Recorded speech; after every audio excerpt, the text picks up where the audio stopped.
Hello and welcome to the Last Word on Spurs. We are your multi-award winning Tottenham Hotspur podcast, and here we are back with you as we, of course, are discussing all of the latest news and views in regards to Spurs. And I'm joined by three of our fabulous returning guests to the show that haven't had a chance to really reflect on the last 7, 8, 9 days. Maka, Adam, obviously, respectively in Bilbao.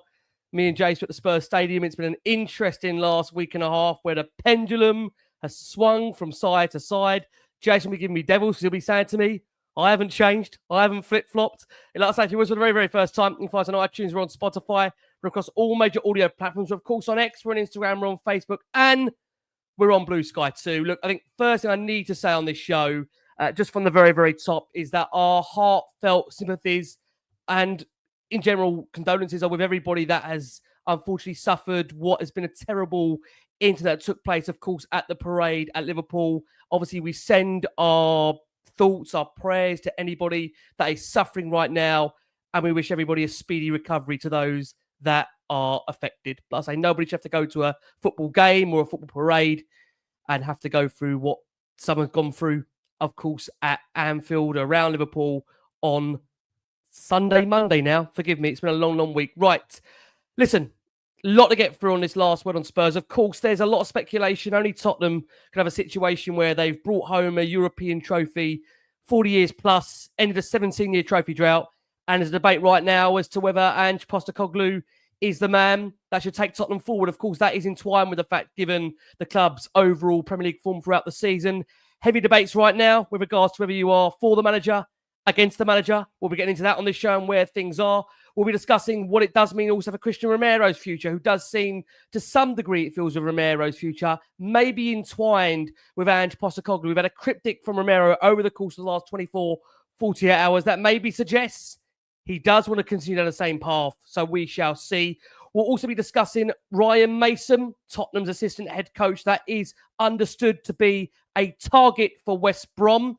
Now this season has come to an end. And of course, as always on this show, Jason McGovern, cover your eyes, don't listen, don't watch. There are links that Tottenham are interested in Sane being one. So one to keep an eye on already, as we are dipping our toes soon into the summer transfer window where I do lose Jason McGovern for good. But look, let's talk about some of the happy things that we've seen over the last 5, 6, 7 days, because, God, listen, there's not been often on Last One on Spurs, if ever, we've been able to sit and reminisce about Tottenham bringing home a European trophy. Two men that were there in Bilbao to witness it were Lee McQueen and Adam Osper. Mac, let's open up with you.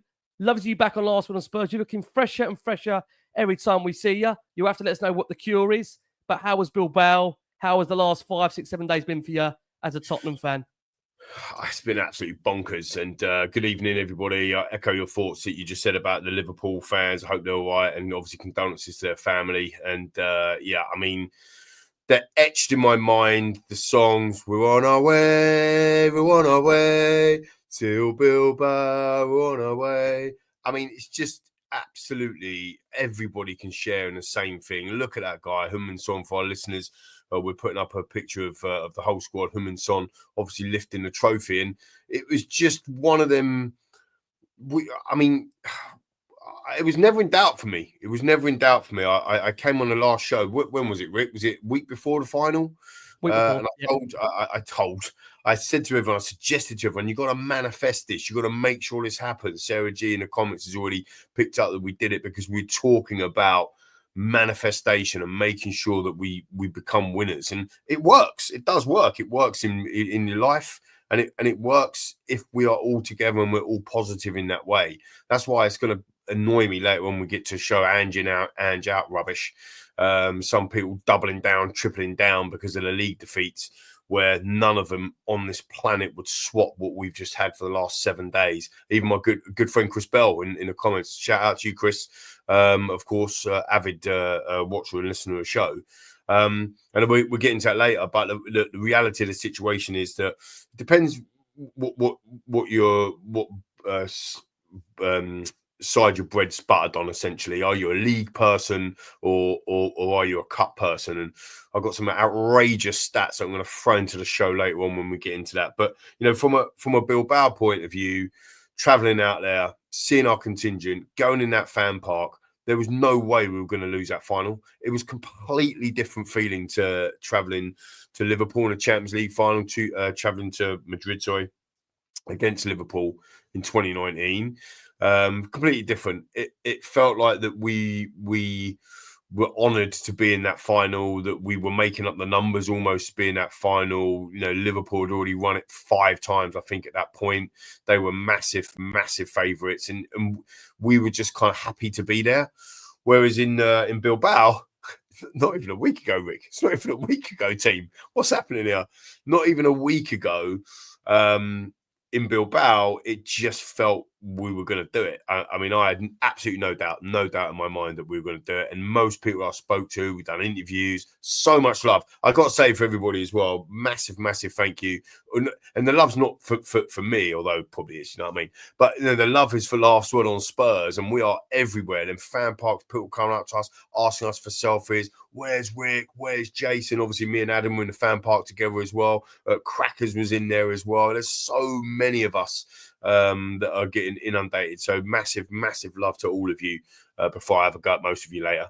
But yeah, so it was phenomenal, and it was just, people say magic of the FA Cup and magic of the cups. This was magic. This was absolutely magic. It was magnificent, absolutely magnificent, and I will never forget it. And I'm not going to say buts. I don't like buts. I'm just going to say we'll never forget it. And I, for one, want it again.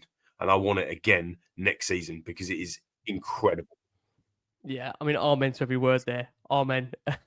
I feel like Lee's still out of Bilbao, and he's just absolutely riding the wave. And I'm in Spain, to be fair, but not in Bilbao anymore.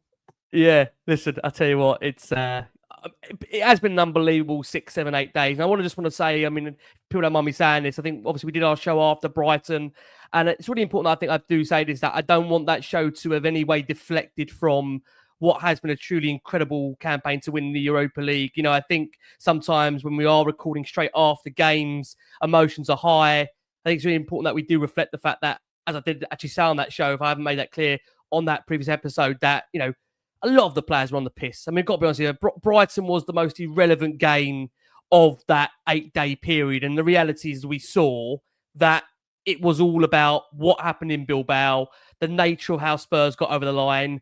And look, this Tottenham team are different now to a lot of the other Tottenham teams, dare I say, in the last 7, 8 years, even the Pochettino team. This team are winners.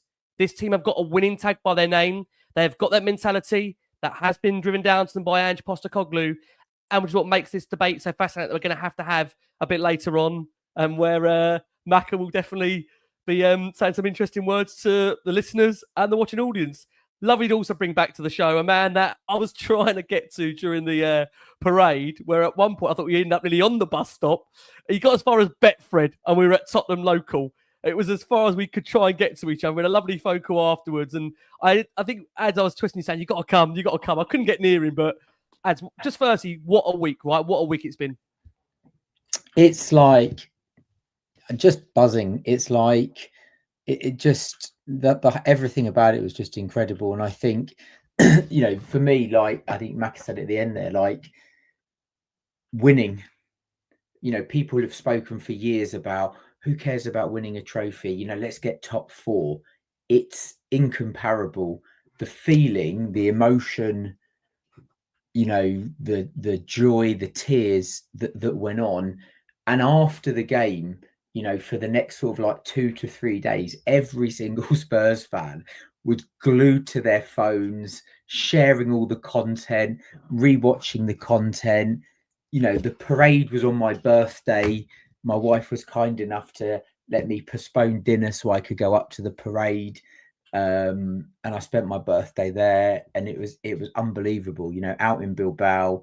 I was really nervous before the game just because I've been to so many finals and I've seen us lose so many times that I'm instantly like pessimistic, but I did have a feeling, and it was you know, for me personally, it was quite an emotional time because I went for like sort of 25 years with my dad to Spurs, and I used to sit in the old stadium before we moved with a group of people, sort of my dad's friend, my friends. We used to sit together, and when we moved to the new stadium, I went to the south. They stayed in the north, and I've never sat with them again.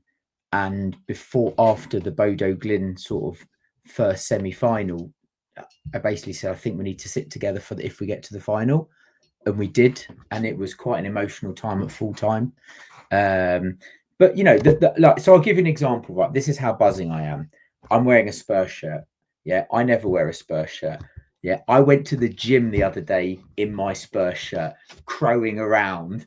You know, we haven't been able to do that for years, to literally be there and go, yeah, I'm in a fucking Spurs shirt.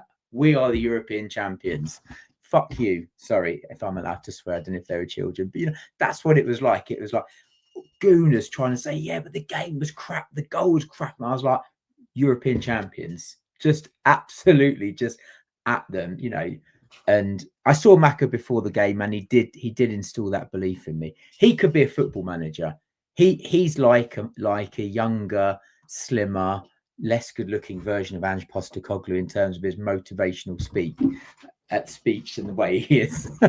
You know, I'll take most of them compliments. You know, he gets in you, and yeah, it's been amazing. You know, the parade was unbelievable. Just the joy on everyone's faces at the parade, like not necessarily all Spurs fans, local Tottenham people, everyone was out.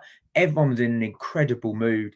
And actually, one of my favorite things was since the game went on, after the game, every Spurs fan I walked past in Bilbao at the parade, I was like, Johnson again, and everybody joined in, every single person, no matter what time it was in the morning. It was just incredible. And as Maka said, and as you said, we're winners now. The players know what it means. Everyone at the club knows what it means, what that feeling is. They're going to want it again. They're going to want to go again. You know, it is different to anything. And actually, the other thing is winning a European trophy, going away to another country and so on is just incredible. Just incredible. It's like I will never, ever forget that for the rest of my life. Totally agree. It was just brilliant, wasn't it? It was just absolutely brilliant. Yep. Jace, I am working currently on bringing into the show a very, very interesting shirt you've had printed, which I'm going to share very, very soon.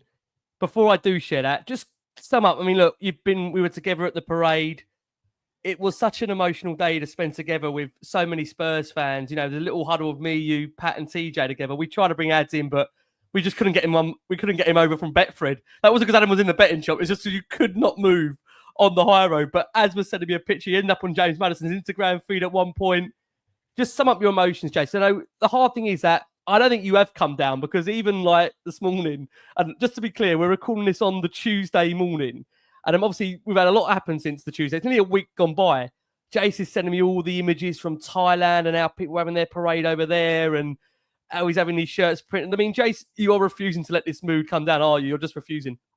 And we need you to unmute. We need you to unmute, because I can't unmute you on this bit.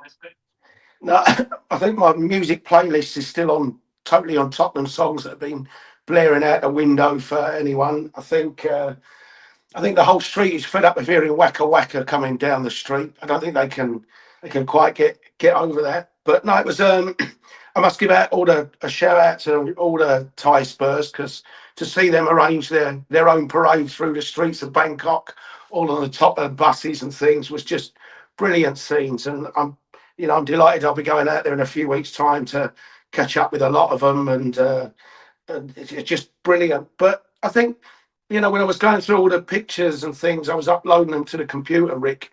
I think that the overriding thing from the parade was you. You're a bloke that phones me every Monday morning, moaning and groaning, down and I think, Rick, shut up, mate. I can take this for 10 minutes and it usually ends up being an hour. But to see the enjoyment on your face and the disbelief on your face, I think I remember saying to you, you won't know what it feels like until you've won a trophy. You can talk about winning it, but it's a different feeling when you've won it. And just the pure joy. You look like a little kid on Christmas morning, mate. And I think that's the overriding thing. I just can't get out the image of you and Patrick particularly singing Big Ange and I'm loving Big Ange instead. And I just think, wow, look at these boys that have, delivered the old flip-flop routine. It's amazing to see you doing that, mate. Do you know what? It was just, can I be honest, what made it so special? That I know obviously Macca weren't there, ads weren't there, but it was the fact, Jace, that we were together. I mean, I just think, for a lot of people that were at that parade, it was about who you spent it with, right? I mean, it was the same with Bilbao. I would love to have gone there, but like Ad said, if it's not with close ones, if it's not with family, friends that are with you, it doesn't mean as much. I mean, I just felt with the parade that because you were with people that you could really relate to and have gone through the journey, that's what made it so special, right? Bilbao and the parade. But that, I mean, sorry. Absolutely, and that, and then whilst it didn't go Sunday it didn't end Sunday as you wanted, or the middle part of Sunday, that South Stand Sunday before the game was just fantastic atmosphere to be in. And then the party at the end of the game was just a fantastic thing. It was like another day. We had TJ's birthday on Saturday, which was in a pub over at Fulham, right just around the corner from Stamford Bridge. What we didn't know, where TJ had booked it, is that it had been booked out originally for an Arsenal watch along for their Champions League, for the Women's Champions League final. So here you are in a pub yards from Stamford Bridge, full of Arsenal supporters watching the Women's Champions League, and yet come the end of it, the bar staff were actually Spurs bar staff, and there we had Waka Wakas playing out on the sound system and Angels and all the complete rundown of the Spurs playlist over a pub which saw most of the Arsenal people leave the pub and most of the Chelsea people leave the pub, and it was just a Tottenham takeover. So that was just another part of the celebration. So just a brilliant week, mate. But that's, I mean, just coming in on there if I can, I mean, what you just said there before about it's the people you're with. So big shout out to my boys, Nick and Colsey. And we actually started, Nick's got 3 children, but 2 boys to go with him, like Ewan and Nathan. They'll watch. So hello, everyone. They were little when they first started going, like 5 or 6 years old. They're now like blokes, like 17, 18. And it was us 5 in a stadium together. When we was in Madrid in the final for Champions League, we were split up. So we couldn't, it was just us 3, me, Nick and Coles, and we weren't sitting together. But like a little bit like Adam, what you said about we like sitting together, like with dad and whatever, like to be us 5, like to be with them boys that I've sat on the South Stand for with like over 20 years, going to watch us lose under AVB in the South Upper to West Bromwich Albion. 1-0, absolute disgrace of a performance, and disgraceful performances like the 6-1s, the 3-0s down, and the 4, and then the winning the 4-3. All this stuff. You talk about this season or previous seasons? Yeah, well, exactly. Yeah, but they're not up yet, but they might do. Sunderland might. But look, I mean, and that's what makes everything. Like I was with all them boys, and the rest of the lads as well that couldn't get out to Bilbao in Ajax as well, and that emotion in Ajax. But this was just on another level because you were looking around and you were saying to people, we did it. Like, we did it. We actually did it. And I was expecting VAR to come on. Even at the full-time whistle, I was expecting something to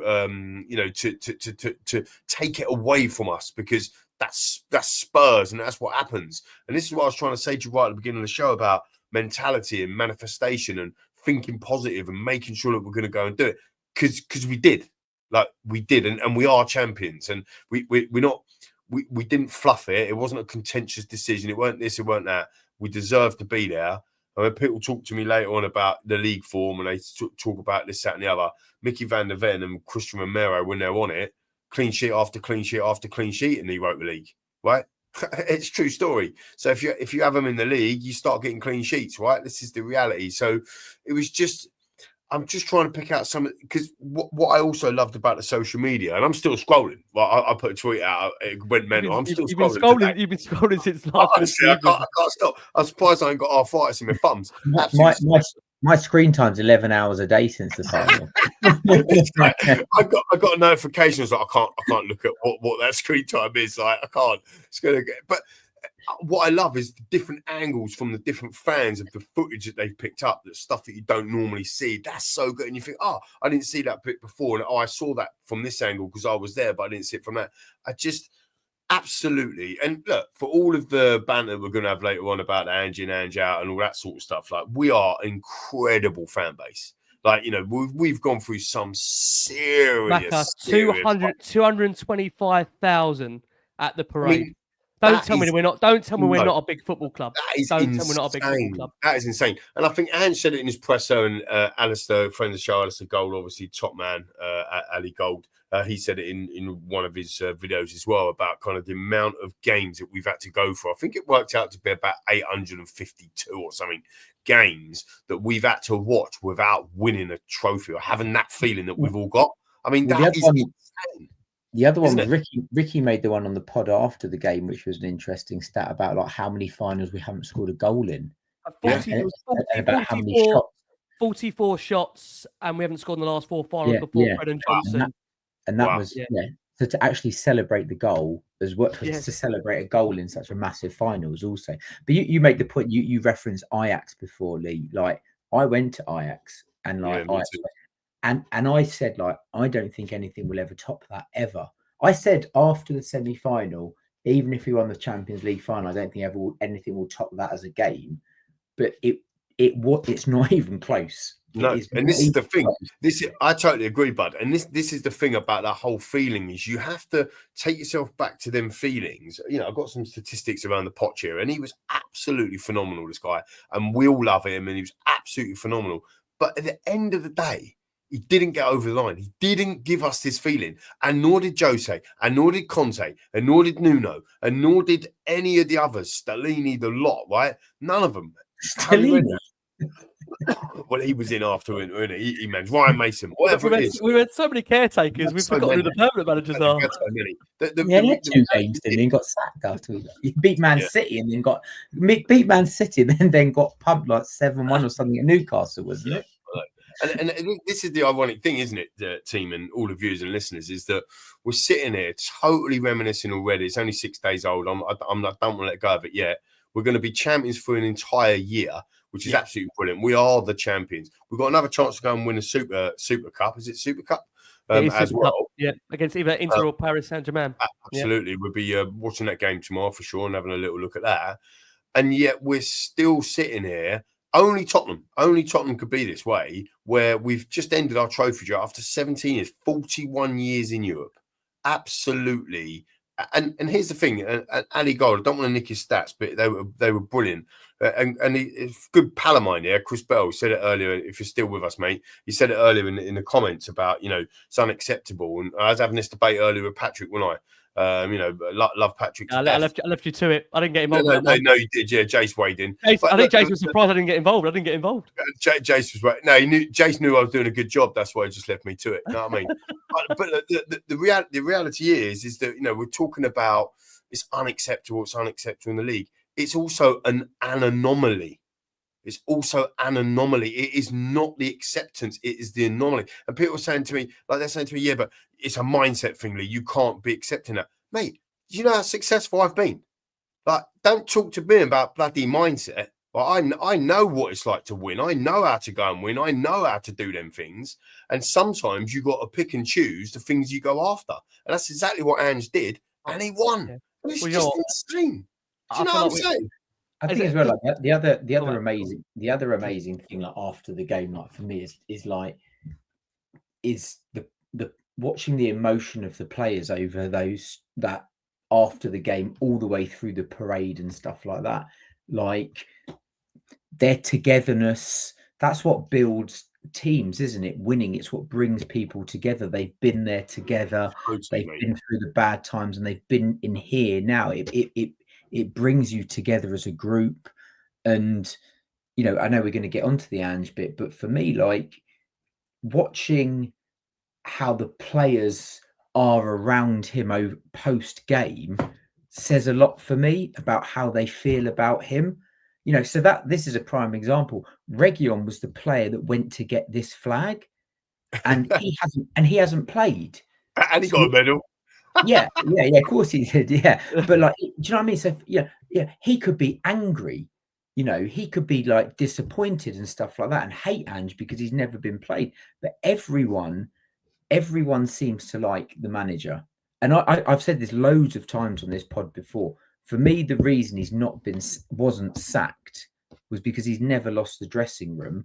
And I think after the game, all the way through for the following days, I think you can see how much the players like him.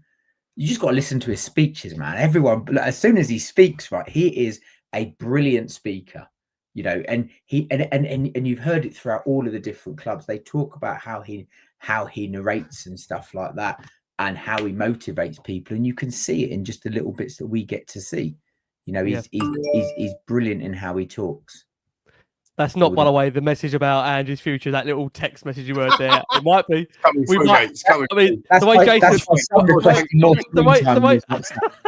way Jason picked up his ears there was like that was breaking news there. Jason, is there anything you want to say? Is there anything, Jason, you want to say before we have to come, unfortunately, to the serious part of the show? No, I think the boys have just said it. You know, we spoke a lot, didn't we, on Friday after the parade and such. I think you know exactly where I stand on it, and we'll get into it in a minute. But I think there's a momentum to the club that you don't just want to walk away from that momentum, and get into it. And I'll give my proper thoughts then. Okay, well, listen, we're halfway in, so what we're going to do is we're going to squeeze in our first break of the show for our listeners on audio. Listen, please keep liking, please keep subscribing. We've got over 4,000 of you are watching the show live again. Thanks so much for all the incredible support for Last Word on Spurs. And it has honestly been incredible support, whether it's been in Bilbao, whether it's been at the Tottenham Hotspur Stadium, wherever it's been out on the street. Your support for this show has been unbelievably touching, heartwarming. And yeah, I mean, again, it's a very interesting time at the moment being a Spurs fan, because it just feels that everything is currently on hold, where many will question, should it be on hold? I think we have to make this very, very clear that Ange Postecoglou is not entering the end of a contract. I think as things stand, he's got at least a year and a bit to go. No one is contractually obliged to say whether he should continue or whether he shouldn't. But the reality is that it feels there's a big decision weighing over Tottenham now, whether it's to Ange Postecoglou is going to be the man to take Tottenham forward into season 3. I'll just remind you very quickly what he did say about season 3 and what he's predicting.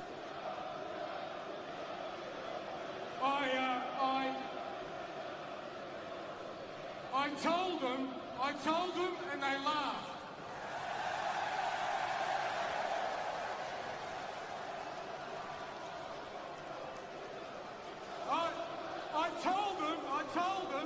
I told them and they didn't believe. But here we are. And we're here because of this unbelievable group of people, players and staff, absolute heroes, led by the legend, son Heung-Min. Cristian Romero, James Madison, and Guillermo Vicario. All of them heroes, and they did it all for you. Because you deserve it. This club deserves it. And I'll tell you something, I'll leave you with this. All the best television series, season 3 is better than season 2. Thank you. I honestly feel like we're in a movie at the moment. And we had the pleasure actually of many, many years ago recording with Amazon Prime, if you guys will remember. Obviously, me, Macca, and Jace were part. I don't know if Ad's actually featured in that when he was on the show back then. But we obviously did a lot of stuff with Amazon at the time around the sacking of Pochettino, and then the next day, waking up to Mourinho being appointed. The best period of that time was when Amazon approached us. Was Jason making sure he got his royalty of £1 from them? He was refusing to let them film in the studio unless Jason got his pound. A man of absolute principles. It just shows what we've been through on this show for many, many years. And obviously, Ad has been with us here as well. Like I say, it's a real OG panel for this one. And look, just to bring everybody up to date on where we are right now, because a lot has happened. Ange Postecoglou, obviously, that was just after the parade. Really kind of doubling down on the fact that season 3 has got a lot of excitement more than season 2. We know what season 2 has brought to us. It's brought, of course, to us in general, for those that are out there, and this is where Lee McQueen might want to look away now, and he will come back on this very, very shortly. It has brought Tottenham, obviously, of course, their worst ever Premier League points ratio per game under Ange Postecoglou. That's something, unfortunately, you can't get away from. That is the reality of the matter.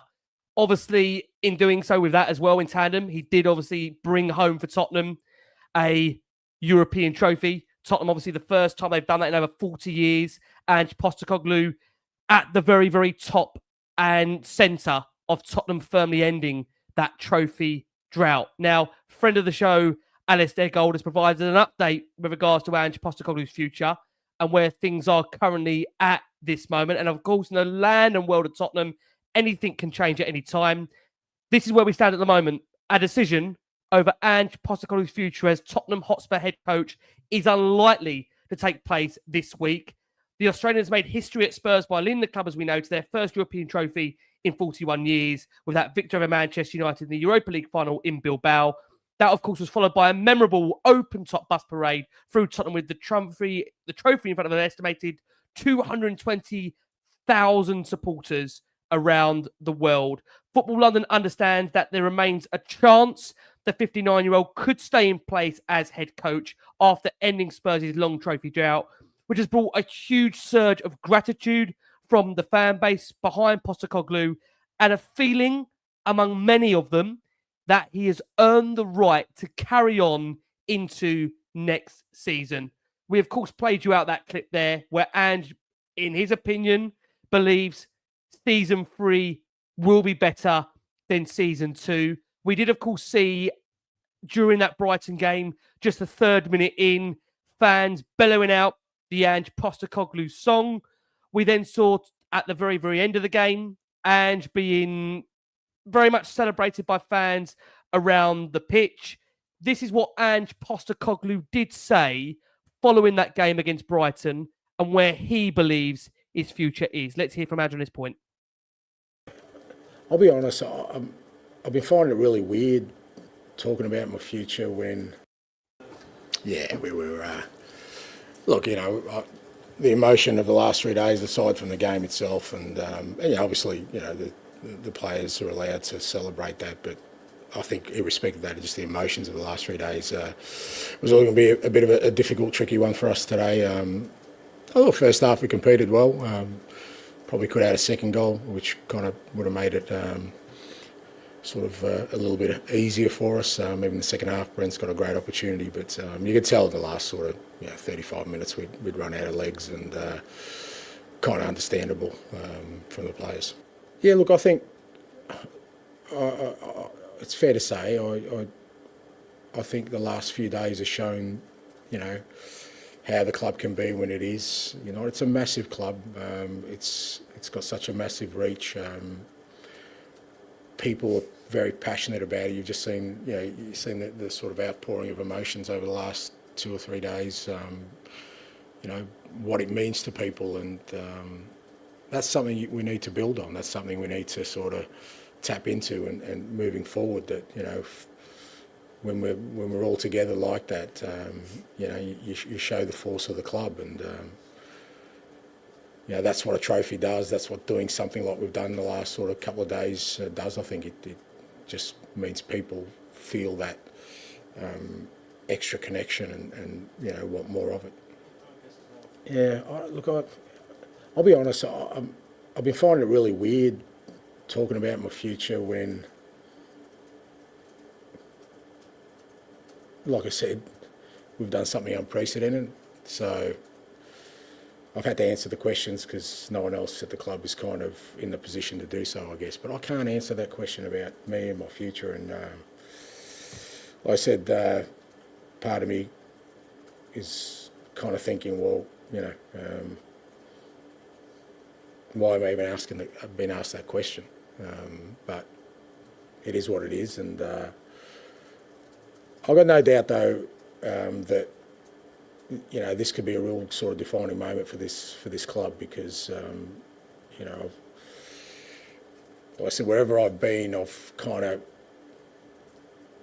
made an impact where I've brought success to a club that hasn't had it for a while, and you just have to look at those clubs' trajectory. Even after I've left, they're still, competing for things, and I really think this is a moment in time where this club can really push on and be a real contender for honours on a yearly basis. Well, look, I think from my perspective, I made decisions that I felt were the best, going to give us the best chance for achieving the goal we needed to achieve this year, and that's affected, our league form. If people don't want to take that into account, then there's nothing I can say to kind of explain it any better than that.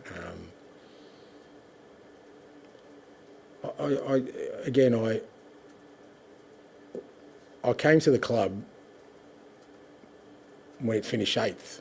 I didn't take over a club that finished 2nd. Had no European football to speak of. It lost the one player that probably guarantees you European football. That was my starting point. At the end of 2 years, I've got the club a trophy it's been crying out for, Champions League football. We finished 5th last year. Either people are saying last year was a huge anomaly for us to finish 5th, or, this is what we deliver.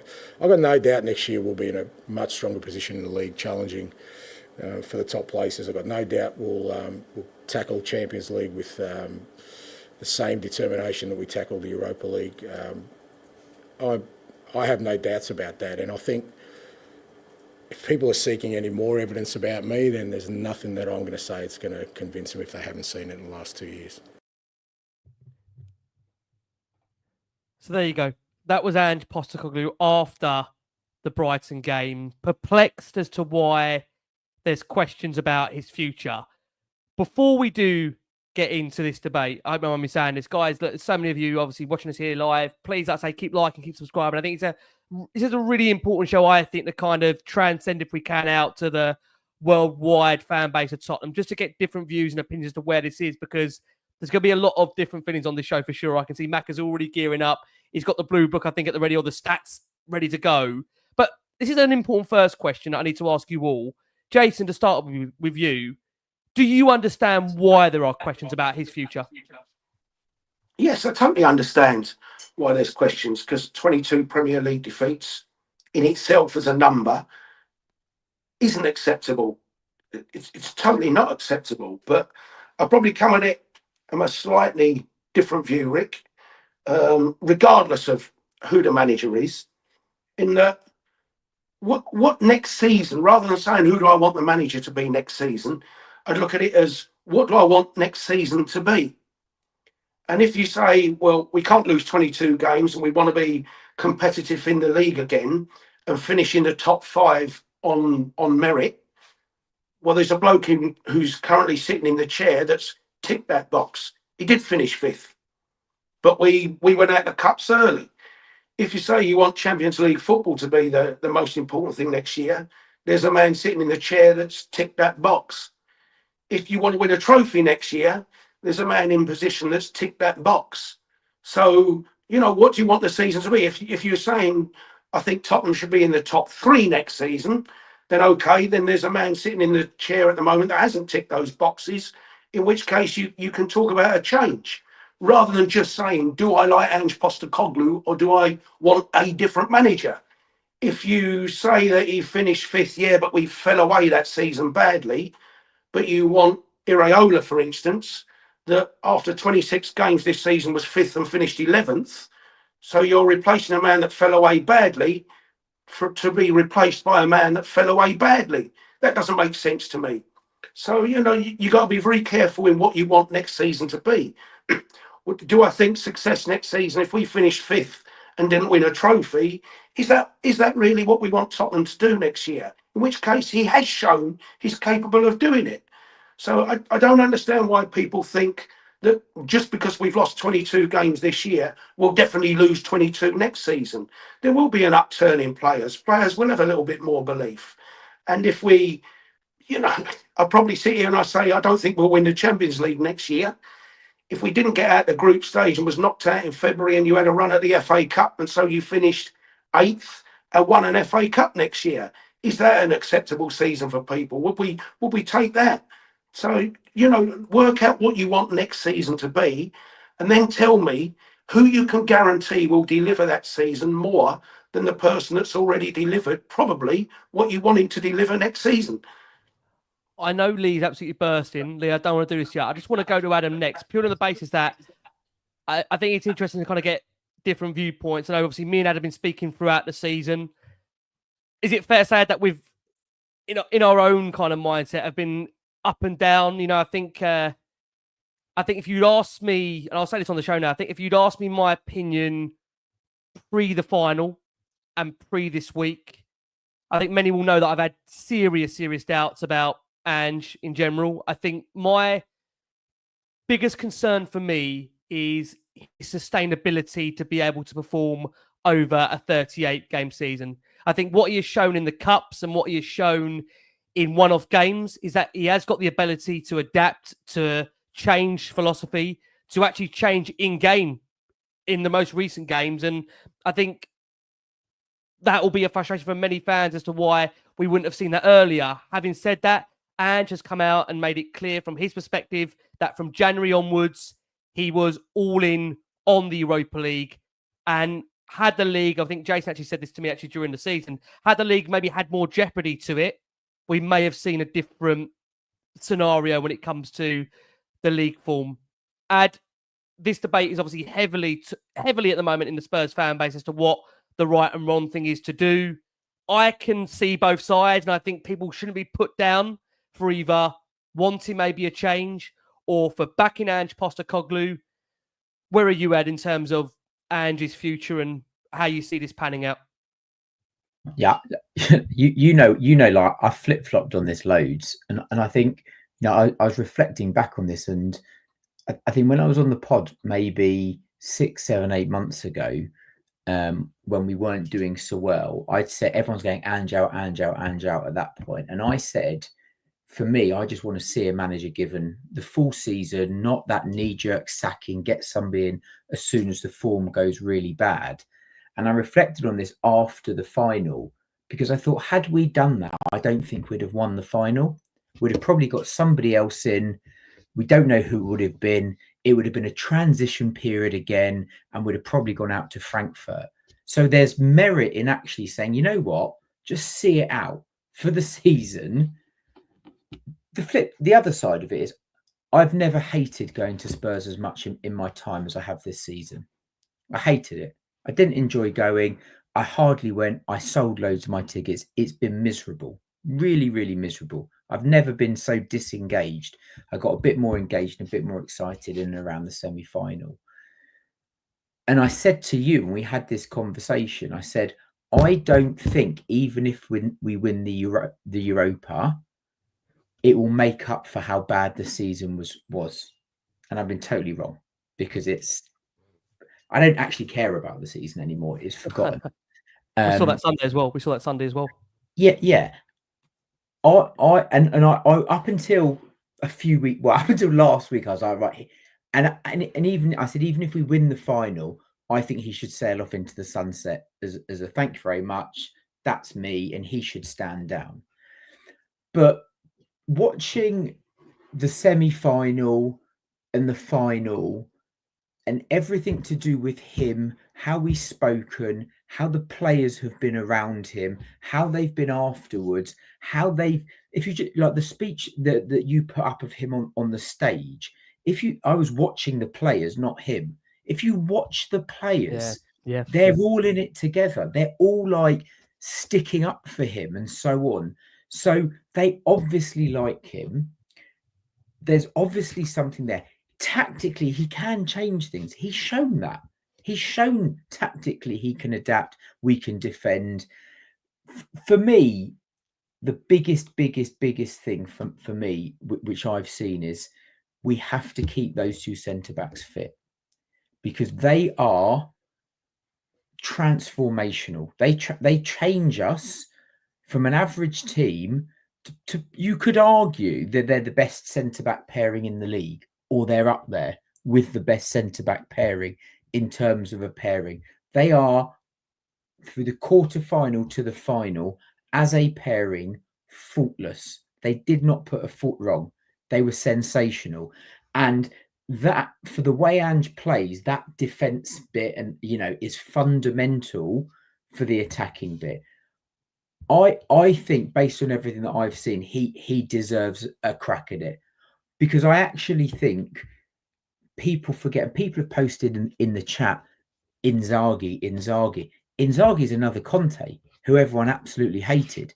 So you're going to this from this manager who is, we've got our Tottenham back attacking football and won a trophy, to back to like Conte style football, dull as dishwater, which everyone's going to hate again.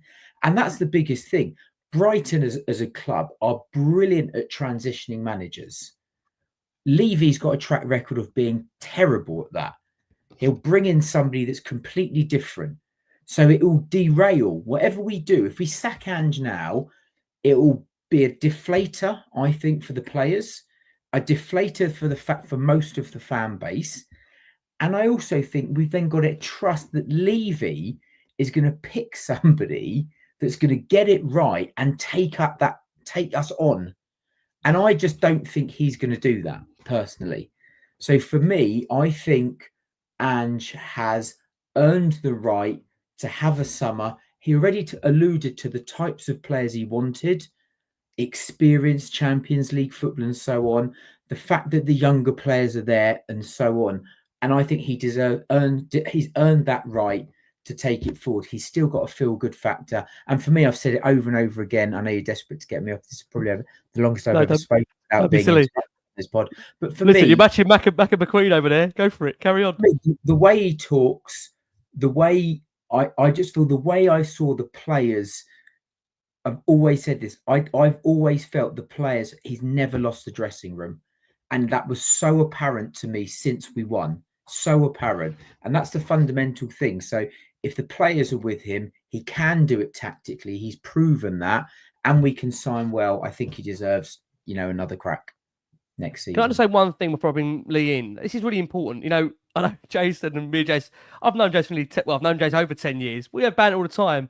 Jason, my mum is saying this, you are allowed to change your mind. It doesn't mean because you've been in apart from me, according to Jason, I'm never allowed to change my mind. But it doesn't mean because you've been entrenched in one camp that performances, results doesn't lead you to be able to change your mind. Football is a game where it's so crazy. Players, managers, whoever, coaches, you are allowed to change your mind. There's nothing wrong in being entrenched in one camp and moving over to another. I'll be honest with you, my head has been swiveling over the last few days. It's been really difficult because for a long, long time, I'm going to bring Lee in. Many people know that I've had real massive red flags and concerns about the manager.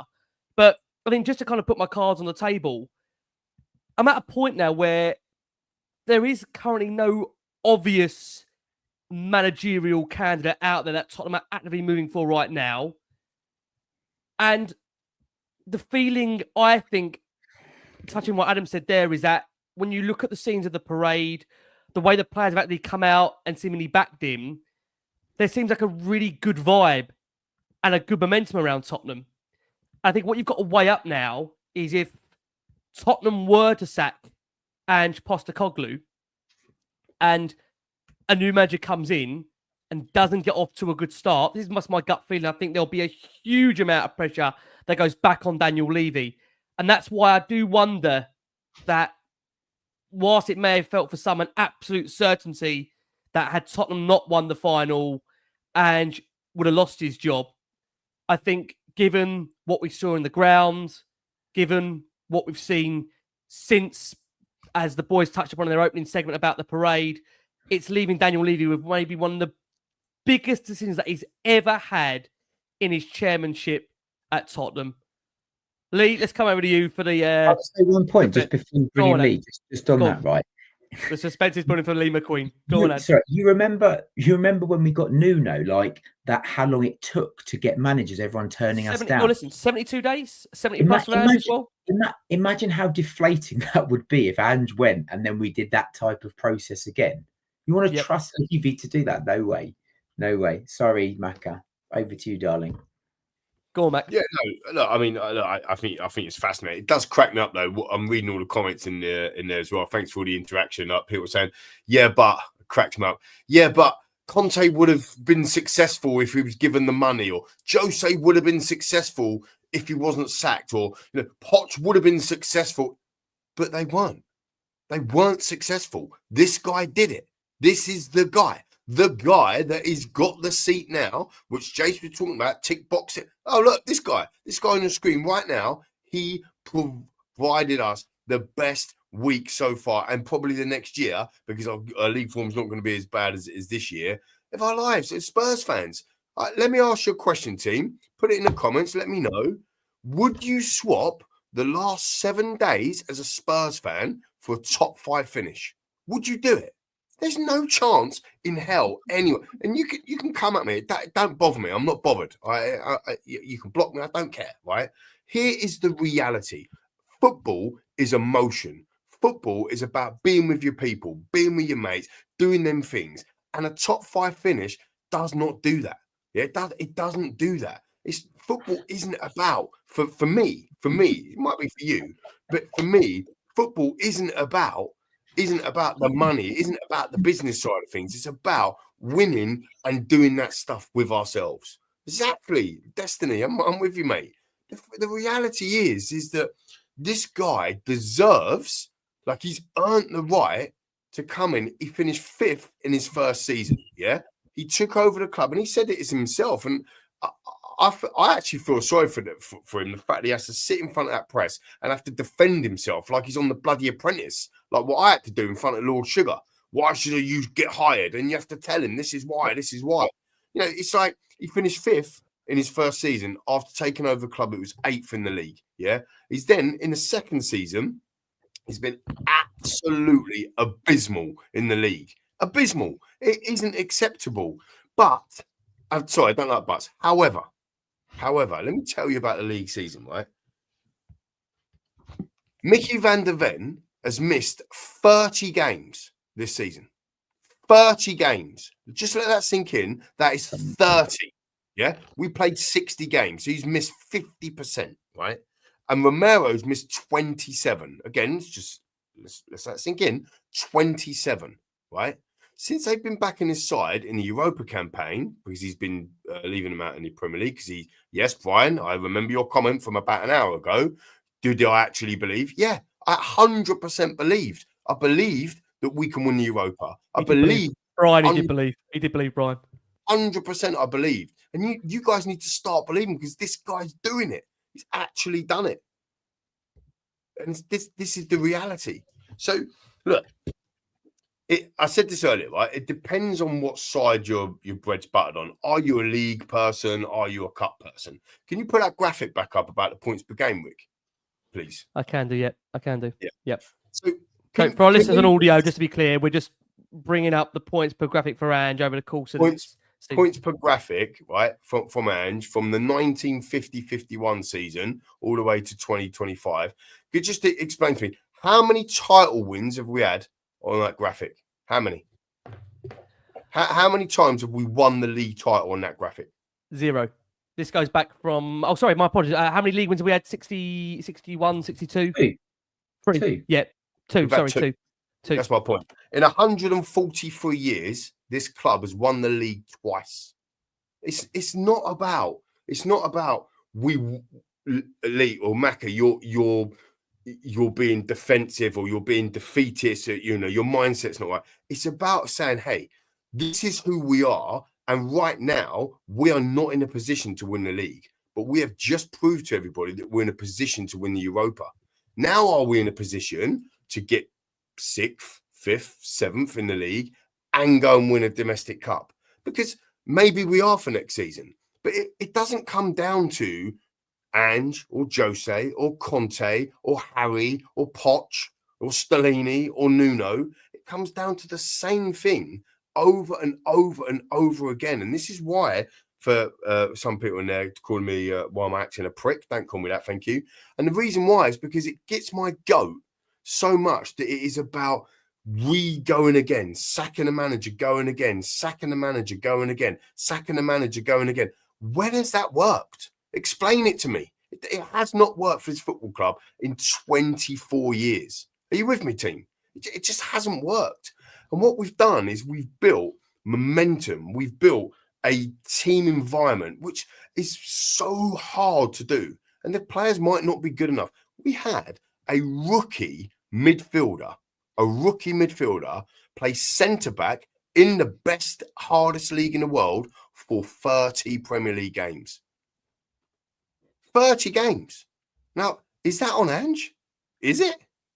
He had no alternative. We had Dragusin ripped up. We had Ben Davies out. We had Van der Ven out. We also had Romero out, like I just said, for 30 and 27 games respectively. Doggy. So you have to rip context around it. 22 losses in the league is disgusting. It makes us feel sick. I sacked off at Ipswich, mate. I'm not going to lie to anyone. I'm a season ticket holder. I just renewed, by the way, as well. And I do pay, right? Like normal people. And I sacked off at Ipswich, right? Same as Adam. And the football has been atrocious. But if we were picking the first 11 and then having 16, 17 people that were fully fit the whole year or majority of the year, we would be in a different position. To Jason's point earlier, we finished 5th in his first season. So I just think that having sold Kane as well. Yeah, exactly. I am once Lee finishes, I will come back on this. Yeah, just finishing off on my rant, because it is a rant, right? But this is what riles me the most about being a Tottenham Hotspur football fan. Right, it's what riles me the most is that we cannot have nice joy because of this conversation right now. I mean, look at the mood; it's completely changed. I changed it. I get it, but the reality is we're on cloud 9. We're on cloud 9, but we can't be. We're not the ones. It's the ball that are the ones at the moment that are to and in front of the manager. We're not to and front.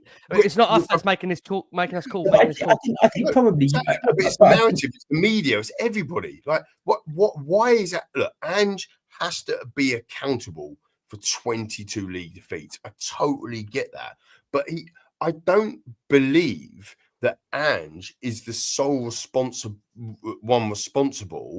for them 22 league defeats. Like he's not solely responsible. We signed 3 teenagers last season. Three teenagers. I mean, yes, it might be Johan Land. It might be Daniel Levy. I mean, Bergvall came in. He's been absolutely sensational, but sensational enough what? Because against the other teenagers, or sensational against Kevin De Bruyne, or sensational against Mo Salah, as an example. So the decisions always come from them men on your screen now. The management team, the leadership team, the board. And sacking Ange and bringing in Inzaghi, look, breaking news, right? Inzaghi is not coming to Tottenham Hotspur Football Club. Yeah, I'm happy to eat my words on that if it happens. It's not happening, right? Thomas Frank would be the guy that walks through that door. Yeah, and if that inspires you, then great. And if it doesn't inspire you, then great. We're going to do this again in 2 years. The fact is that he has just stopped all the pain. 41 years of European pain, 17 years of no trophy, Spursy, bottle jobs, can't go over the line. Your trophy cabinet's empty. He has just eradicated all of that with these boys, with that team. They've done it. They've done it all. Surely he should be given the opportunity to go again and take us to another level in the league. I think, Mac, it's an impassioned defence. I must just say, because again, it's really important to say. I mean, I think what I want to say is to people that are watching the show live now, I think there needs to be an element of respect. I want to say to people that are, talking at the time. I don't think it needs to be any abusive language. You can fight the argument, not fight the person. I think everyone's impassioned on their view. Many that listen and watch Last Word on Spurs now, we have a lot of different cast members that have a lot of different feelings. And I'll be honest with you, it has split the group. It has. I mean, if someone saw, we had a WhatsApp chat earlier in another group, and I thought, I'm not even going to look at this. I mean, I think Jason left Lee to it because Lee was doing Jason's work. So Jason thought, I'll leave Lee to it. I won't get involved in this one. But it is, I mean, it is at the moment, such a big decision for Daniel Levy. It's a massive decision. And Lee, you've put out there, let's be honest about it, a lot of pros as to the reasons as to why, Ange has had a very difficult second season. in regards to the injuries. I have to, for the balance of the show and for the fairness of the show, also obviously equate out there the feeling as to why many will feel there does need to be maybe a change at the top. For those that do feel there needs to be a change at the top, look, Ange's league record minus the first 10 matches of last season, the last of which was on the 23rd of October, 2023, played 66, won 23, drawn 9, lost 34. And we know that since November the 5th, 2023, that was since that Chelsea game, we've lost 38 games, 57.5 loss rate, 30.5 win rate, 4 league wins in the last 22, 1 league win in the last 11, that being against Southampton, 5 league wins in the last 26 games. That includes 2 v Southampton and 1 versus Ipswich. It is 28 points from 93 available. We've had 10 home defeats, the most we've ever had in a campaign in the Premier League. 22 league defeats in a 38-game season for the first time. You have to go all the way back to the 1912-13 season. That is why at the moment we currently see the divide that we do in the fan base of Tottenham. Seriously. Honestly. No. Seriously. I mean, they're terrible. You can't very argue. Listen, the thing is, Macca, you're a data man, and I am. I'm not being sarcastic. I'm genuinely serious. They are stats that you cannot argue. They are disgusting. They make your tummy turn, don't they? Let's be fair. So I do get why people are like kind of like want him out. I do get it. That's the reason why. That's the reason why people are saying, well, why hasn't Levy acted? Why isn't there certainty? There isn't a certainty because I would say it was, if we didn't win the final, he was 100% sacked. So the fact that we've won it all of a sudden it's taken everybody to think, right, hold on a minute, we need to have a pause now and reflect and think. That's all that's happened. It's pretty obvious. I reckon if we'd lost the final, he probably wouldn't have been in charge for the Brighton game. He'd have been gone. Yeah, but he didn't. So they probably definitely. But I think what's happened is, I think like a lot of the fans, we thought, hold on a minute, let's just park this for a bit and see where we go. What's for me, what's the downside to giving him another season? Because he won't get another season if he starts how you've just said, because those stats are absolutely disgraceful and they're woeful. And so therefore, you lose maybe. But I'll be arguing, also on that point, to let you come back in for something that works around football. Well, a lot of those players that come in the summer, even B's decision, because as we saw in the summer, how many of those players were the ones he wanted? I think we knew he wanted Conor Gallagher. He didn't get Conor Gallagher. There's probably other players that he wants that he didn't get. So on that point, it's such a difficult conversation. I think the club always signs players for the manager and also for the club, right? And I think Paratici's done quite a good job of that. And I think they are using data now to buy players. So you'd like to think that, I said it before, that we're not very good at it, but you'd like to think that if they did bring in a new manager, it would be somebody who could maybe build on an attacking way with the players that we've got and play a particular way. The downside to all of it is he gets 10 games next season. The league form carries on as it is and he's gone. I think it will probably be quicker than that. Nuno went after 7, didn't he? If we win one of our first 5 or 6 games next season and it's the same as what we've just seen, he'll be gone after 6 games. Didn't Paratici bring in Nuno? Just saying. He did. And apparently he's heavily influential. He wanted Conte, didn't he? And then he's heavily influential also. And apparently Paratici coming back to the club is going to be heavily influential if Tottenham do make a change. I mean, Jace, you've been quiet for a while. Let's bring you in. Jace, I know you're not silly. You understand why there's that current division amongst the fans. And you're not also silly. The stats are absolutely damning. What is Daniel Levy going to do? Because before I do bring you in, let's bring that reaction that faced Daniel Levy on the final day of the campaign, where the camera panned to him and maybe makes you realise why, for Daniel, there's more pressure than ever on getting this decision right. Let's hear this.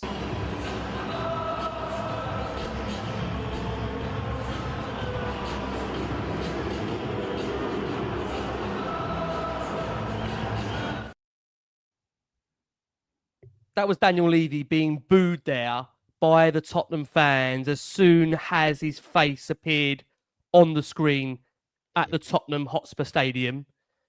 We've actually put in this show, it's Daniel Levy's biggest decision probably during his chairmanship. We've just seen a number of protests take place across last season where he's felt that. There's no doubt he's felt that. And, when you look back at Tottenham's journey with managers, they sacked Martin Jol at halftime during the Getafe game. They sacked Pochettino after Spurs reached their first ever Champions League final. They sacked Jose Mourinho, of course, 5 days before a cup final. They sacked Antonio Conte, where I think Tottenham at the time were laying third in the league, had the opportunity to consolidate that. And here we are in the latest merry-go-round of managers where Ange Postecoglou has ended Tottenham's 17-year wait for a trophy, ended Tottenham's 40-plus year pursuit of a European trophy, UEFA Cup, as the old brigade may call it. My apologies for that if that terminology isn't right. Is it, Jason, Daniel Levy's biggest decision in his tenureship so far at Tottenham? I don't know if it's his biggest one. Probably a bigger one was even to sack Poch, because there was a more sustained period, if you like, a growth within the football club. We challenged for 2 league titles and we just come out of a Champions League final. So I think probably his decision to sack Poch was a bigger one. And then, even to a degree, he gave Nuno the job for what I think Adam's right, 9 or 10 games. That was a massive one as well, to decide, sorry, I'm pulling the plug already. My gut feeling is he will pull the plug. That's my gut feeling. He will pull the plug. He will look at the league form and say that the cup hasn't saved you. I just believe that to be the wrong decision. That's all. That's my thing. I mean, we talk about wanting great league success and we don't want 21 league games. And I totally get we can't be having 22 league games, but we talk about the squad itself not being good enough. The gaps, we still don't have a proper number 6. We've still only got 3 fullbacks, not 4. We're not getting enough goals from certain areas of the team, be it Timo Werner, be it Matisse Tell, be it Sonny not contributing enough this season. So there's still huge gaps in the team. And I think for people to suddenly say, look, we want a season where we're going to finish 4th or 5th, whoever is in charge next season, a massive part of that is down to those upstairs to give whoever the manager is the tools. We've just seen Cunha. We'd all love Cunha, wouldn't we? Where's he gone? Man United have lost the Europa League. Not won it, they've lost it. There's no European football for them. They've gone straight out and signed Cunha. So, there's a player that could have come in off the left. Will we go out and sign an Eze? Will we go and sign a genuine backup that when Mickey van der Ven or Cristian Romero are out, can come into the side that's better than Ben Davies or playing Archie Gray in there as a kid that's just come into the Premier League? And whoever is the manager next season, they've still got those same difficulties. Will we have a number 10 like James Maddison that consistently plays week in, week out and delivers big moments rather than playing 10-game batches and coming in here and coming in there? Because, with the Champions League, it will be a lot harder next season. So regardless of the manager, you've still got those things. So like I say, is what do I honestly think is achievable for Tottenham with this squad, hoping that we'll add to a couple of bits of it. I'd look at this squad that we've currently got and say, with Champions League football next season, this squad's capable at best of finishing 7th or 8th at the moment with this current squad in place.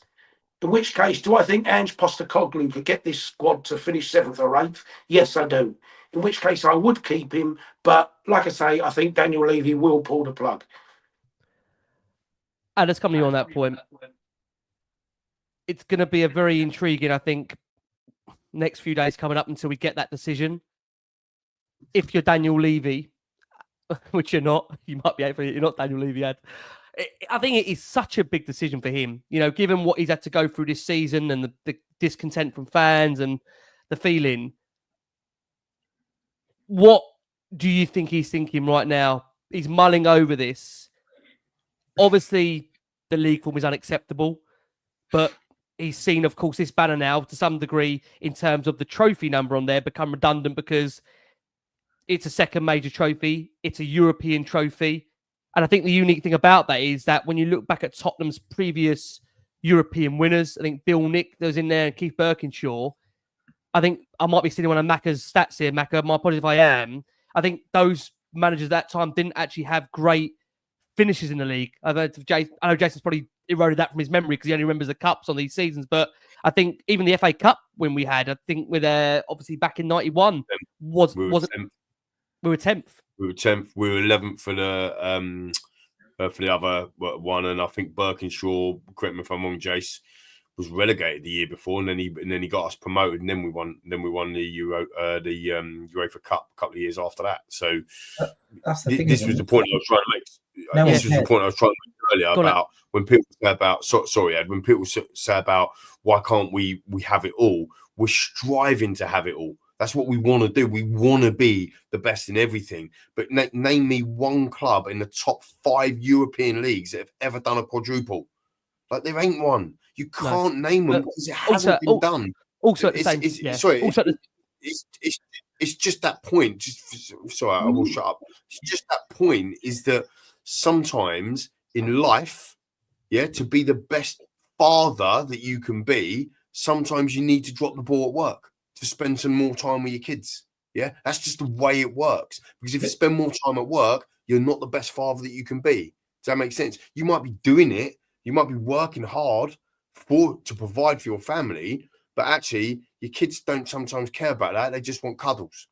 So sometimes you got to go, hey, I ain't going to work today. I'm going to spend time with my kids. And you have to make the choice. And that's the same thing. Tottenham Hotspur Football Club cannot compete as it is today. We're striving to be there, but as of today, cannot compete for trophies. We cannot do it. It is impossible. Can I just say one other thing on that? I need to go back to Adam. We have said that. I'm just going to say, we have said for years, we don't believe the squad is capable of competing on 4 fronts. So, the fact that we've won a trophy, you can't compete in the league to do that. And I think there's a great point there. We have never won a trophy and finished above 8th. That's never. Yeah. But also at the same time, we shouldn't also be finishing 17th. No, at the same time we're winning a cup. We have to also make that clear. We shouldn't be finishing 17th and winning a trophy. I did ask Ad the original question. I must go to Ad because I did ask Ad the question about what Daniel Levy will be thinking of right now. Ad's had a good 5 minutes to think about that because he hasn't got a word in. Ad, let me come back to you on that point. What's Daniel Levy thinking right now? Look, so the interesting thing for me, like the thing is, like, because you said it, like, nobody knows or nobody cares where we finished in 91, where we finished in 84. No one cares. And no one cares who we played along the way. People are like, well, we only beat Bodo. Who cares? No one cares. It's completely irrelevant. It's frustrating right now, but it's irrelevant. The interesting thing for me is Paratici coming back in. Because, what does that mean for the Danish bloke? I can't remember what his name is, whatever his name is.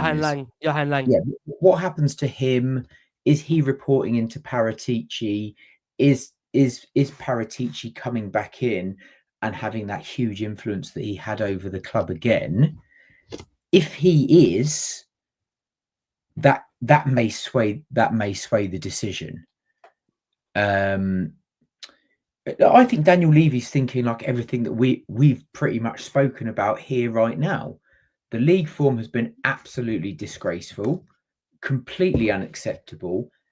Based on the league form, he should absolutely be sacked, non-negotiable. It's not a debate. However, because of what's happened in the cup, because of what's happened with the cup run, the bit that was interesting that Ange said is that he prioritized the Europa League. That was the bit that I found quite interesting, because what we don't know is to what extent that was. Did he do that in his head? Or did he actually say to the players, look, our number one priority is the cup. just to let you come back on this point, he actually said in a press conference that he was at odds with the hierarchy because he chose that decision. Yes. He said after the transfer window had closed in January, he goes, that he decided from then they had to make a choice about what they were going to focus on. And he said, look, you could be legends by winning the Europa League. No one's going to remember us if we finish second. But the interesting thing is whether that was his decision and he relayed that to the players. If he went to the players and said, hey guys, listen, I don't care about the league. That's not our priority. I'll prioritize this. We're going to make sure that we are focused for this. Everything that we do is around this. And yes, we want to win the league games, but or that's the bit that we don't know. And we don't know I don't know whether that's a bit of a smokescreen for him. It's such a difficult decision. And I think if you sack Ange, you have to have your manager lined up like the next day. Almost, it has to be a Ange. Thanks so much. You can't sack him and have no one lined up. We can't go through that again. That'd be mental. It'd be Thomas Frank, wouldn't it? It'd be Thomas Frank. Well, I think they definitely wanted the Bournemouth guy, Iriola. And I think if he would have come to Spurs, then I think you might have seen Ange go. But I've been told that it's not happening. So again, I don't know whether that is sort of playing a bit of a delay on things. Macca, what are they doing now? I'll let it come to you, Macca. Macca, what are they doing now in this mulling period? Because, like Adam said if it's based on the league form, it's a formality. But he's won the cup. So what are they? What's he doing now? What's he doing? Andy's on holiday, right? How long you got to think about this? How long does he need to think about it? I mean, what's a time scale? When are we going to find this out? Because the key thing for a lot of people is, Mac, I'll let you come back on this. Other clubs are moving right now in the market. Jason, I'm not getting into the whole transfer thing. I'm just making that point. I hope you understand it. Other clubs are moving. Whether we like it or not, business is now already in process of being done. Ads is not in their away. So other clubs are in the process. They're planning already. And we are already behind the ball, behind the curve, however you want to phrase that expression, because here we are mulling over whether Ange Postecoglou gets the third season in charge. Well, I mean, there's a couple of things. Look, we never know. Everything I'm about to say, we never know. This is debate. This is the reason why we podcast, the reason why we put it out there. But firstly, because of the club's silence, how do we even know they're mulling over his future? we don't know, do we? We've only heard it from very good ones, by the way, very good journalists. So of course they're very good at what they do. So I'm sure it's true. Of course it is, but we don't know for a fact because they've never come out. They've never come out and said 100% back. The bloke's got a contract for 3 years. He's done 2 seasons. He's finished 5th in his first season, which would have got Champions League football. Again, here's a woulda, coulda, but for all your buts in the comments. Yeah, but they would have won. Well, guess what? If the Champions League configuration numbers, blah, blah, blah, would have been different last year, we'd have got Champions League. And then we wouldn't have won the Europa League, would we? Because we would have been in the Champions League. How's that work? So the reality is we don't know, Rick. This is the thing. Because everyone's making this big thing out. The media, every time you pick up a phone, you scroll or you're on all the major media outlets and breaking news and this, that, and the other, we're just literally being fed the whole time from everybody, including the show, including me, including you, including everyone else, our opinions. And because we're feeding everyone's narrative, the reality of the situation is that we don't actually know. We don't actually know. But it would be a bit ridiculous based on 22 defeats in the league, not for them to be having a conversation. But so I'm assuming, which makes an arse out of me and you, but I'm assuming that they are going to have that conversation. I'd also assume if he's gone on holiday, they've already had it. Yeah. I would assume that, say, mate, well done. You've had a great, because like all of us have just said, now, Ad, you're in the business of football finance, right? People are planning already. Like, it wouldn't surprise me if it wouldn't surprise. Here's the thing. I'm going to answer a question like this. It would not surprise me in one bit if he is sacked tomorrow. It would not surprise me. Like if he's just sacked and Thomas Frank walks through the door, right? I'm going to be convinced it's going to be this guy, right? You got on the screen here, Thomas Frank. If it is, I'll be gutted. I will be, because I think this bloke will win it. I told you weeks ago this bloke can win a lot. You all said I was delusional, and he said the same thing on the stage. And he's already won a European trophy that no other manager could do in 41 years. I think you give him the tools. But this is the thing. This is why I go mad. That go on one of my rants is because it's not about the man that's in charge of the first team. It's about the recruitment. It's always about the investment. It's always about the wages. We've got the lowest wages bill in the Premier League, 42%. Thank you, Rick. 42%. Now you think you're going to sign Romero on a 42% ratio wage bill? You are having a laugh. Atletico Madrid are going to offer him way in excess of what he's currently on. So the fact of the matter is that it doesn't actually sit with the decision of the board. The board have a decision to make, right? The decision that they've got to make is they just crack on, go on holidays. Ange comes back as normal, because it's only the narrative that we have. You're right. They haven't got. You're right. They haven't got to say anything. They haven't, because he's not under a situation where he's going to have his contract run out tomorrow. They're not obliged to say anything. They could just say it's business as usual. And let's be fair. In 24 years, they've never said anything. So that's probably the weakest end of season statement from Daniel that I've ever heard. Come on, you Spurs, Daniel. But it's like a placeholder, wasn't it? It's a placeholder. It felt like that, didn't it? However, you look at that side of things. Then you look at, okay, maybe they are planning. Maybe they are. Oh, go on, Ange, you deserve this. You come back, and then we're going to get rid of you, because they're just trying to get their next manager over the line. And maybe it is Thomas Frank, and maybe Thomas Frank comes and then he brings a Bremo with him, and then all of a sudden the fans are like, yeah, we've got a Bremo and we've got Thomas Frank. But I've got to be honest with you, like, Thomas Frank will be in the same situation down the line. Is our football club the way it is today? This is a great question for all of you, right, and the viewers and listeners. Is our football club, in the way it is today, set up and structured like Liverpool was when Slot walked in?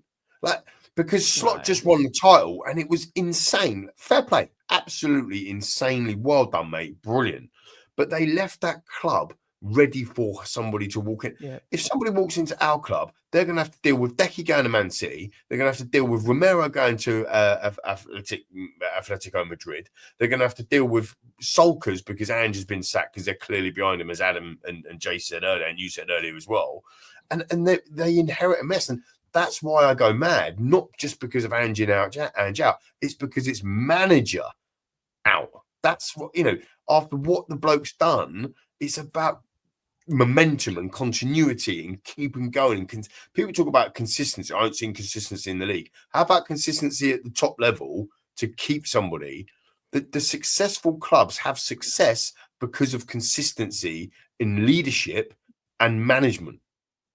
Yeah? Do you see where I'm coming from? That's the consistency. So keep changing it over and over again. Thomas Frank walks through the door. Whoever else, Inzaghi walks through the door. Whoever else, it's going to be a period of transition. And all that means is, for us fans, is we go, okay, well done, Ange. Thanks for your time. That's great. We won a cup. All right, now what can Inzaghi do? Oh, okay. Well, he's finished 6th in his first season with no trophies, but, we're on the up. Can you imagine the uproar, though? Imagine the uproar if we finish 6th and don't win anything next season. Do you know what I mean? I don't know. I don't know what it goes back to Jace, what you said earlier at the start of the show about expectation. Now, the problem is, when you win a trophy like Tottenham won with the European trophy, I think even though we've had 22 league defeats, Jason, I like you coming in this, I think expectation does go up because people have just seen the club win a cup. I don't know. I mean, Jason, what do you think of this? Well, I think expectation goes up because you genuinely feel like you should be competing at the top end of the Premier League. That's a fact. And I think if you want to be competing at the top end of the Premier League with the squad we've got and maybe 1 or 2 additions, then you can't be expecting to win the Champions League and compete at the top end of the Premier League in 1 season. It's not going to happen. It's just not going to happen. Newcastle have done well to get Champions League football and they've won a Carabao Cup. Yeah, maybe that's a possibility. But you're certainly not going to be able to take Tottenham Hotspur and say, well, compete at the top end of the Premier League and the top end of a European competition. And let's not forget, when Poch got to his Champions League final, we didn't win an away game for 11 months.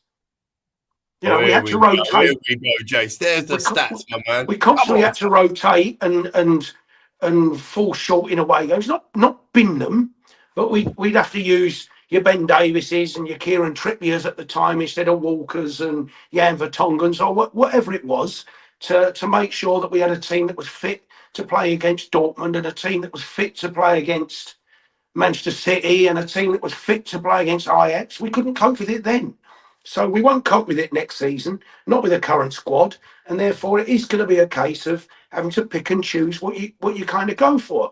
You can look at any top team. Like you can even look at Arsenal. Like they got to the semi-final this season and look at their league points. It was massively off, even though they finished second. Like it massively impacts everybody, unless you're like a Man City and a Liverpool who have got ginormous squads of top level quality all the way across the bench. Yeah, I mean, there's a lot to discuss. We have got to quickly move on. We've got to get through just a couple more things on this show. I've got to say, there's over 7,000 that are watching this show. It is going to be intriguing conversations to have. I will just say out there, I think it's really important, this kind of show and the things that are being brought up. Please keep liking. Please keep subscribing to the show. Share this out to a wide range Spurs audience. Gut feeling. Jason, you're going to double down. You think Ange Postecoglou, you think that Europa League final is his last game in charge of the club, yes? I want him to stay, but I fear that he'll go. What's Daniel Levy's decision going to be? Stay. You think he'll stay? Yeah. Lee? I want him to stay, but I think they're going to push the button. And to be fair, I don't often compliment Levy at all, but I'm going to say this now. I said they're bottle Ange Postecoglou. I said they're bottle him ages ago. I said it on the show and I said it on social media. And to be fair, they didn't. And the reason why we won the cup, in my opinion, is because they didn't bottle it. So that leaves, it does make me think, okay, you've gone this far. Why would you change now? And then you bring in them stats on the league again, and you think, my gosh. So look, This is why they get paid. This is why he's the highest paid chairman in the league team. You have to pay the guy the money. Just a quick one before we move on. Adam just mentioned about Arsenal finishing second. Quick one out there, team. Just yes or no in the comments. Yeah, just loads and loads of yes or no's in the comments. Who had a better season this year? Arsenal finishing second or Tottenham Hotspur winning a Europa Championship? Put yes or no's in the comments. Yes for Tottenham. No. Yeah, you gonna fight for it? Yeah, come on, you Spurs. I will. I mean, people might ask me to put my neck on the line. I think, given the fact that he's won the Europa League, given the fact that he's ended a 17-year trophy drought, given the fact, in my opinion, here come those flip-flops, given the fact there's no, I think, obvious managerial candidate out there for Tottenham. I agree with you. I don't think Inzaghi, I don't think Xavi are going to come to Tottenham. I think Ange Postecoglou, in my opinion, will start next season. How weird is that? Out of the four of us here, myself and Ricky were the ones that wanted Ange out a few weeks ago, and we're the two that think he's going to stay, and you both think he's going to go. Yeah. How weird is that? Say, look, I want him to stay. I just think they will. Yeah, no, I know, but I'm just saying we both think he's going to stay. You both think he's going to go. Just on that point, then. So you think me and Adam think he's going to stay?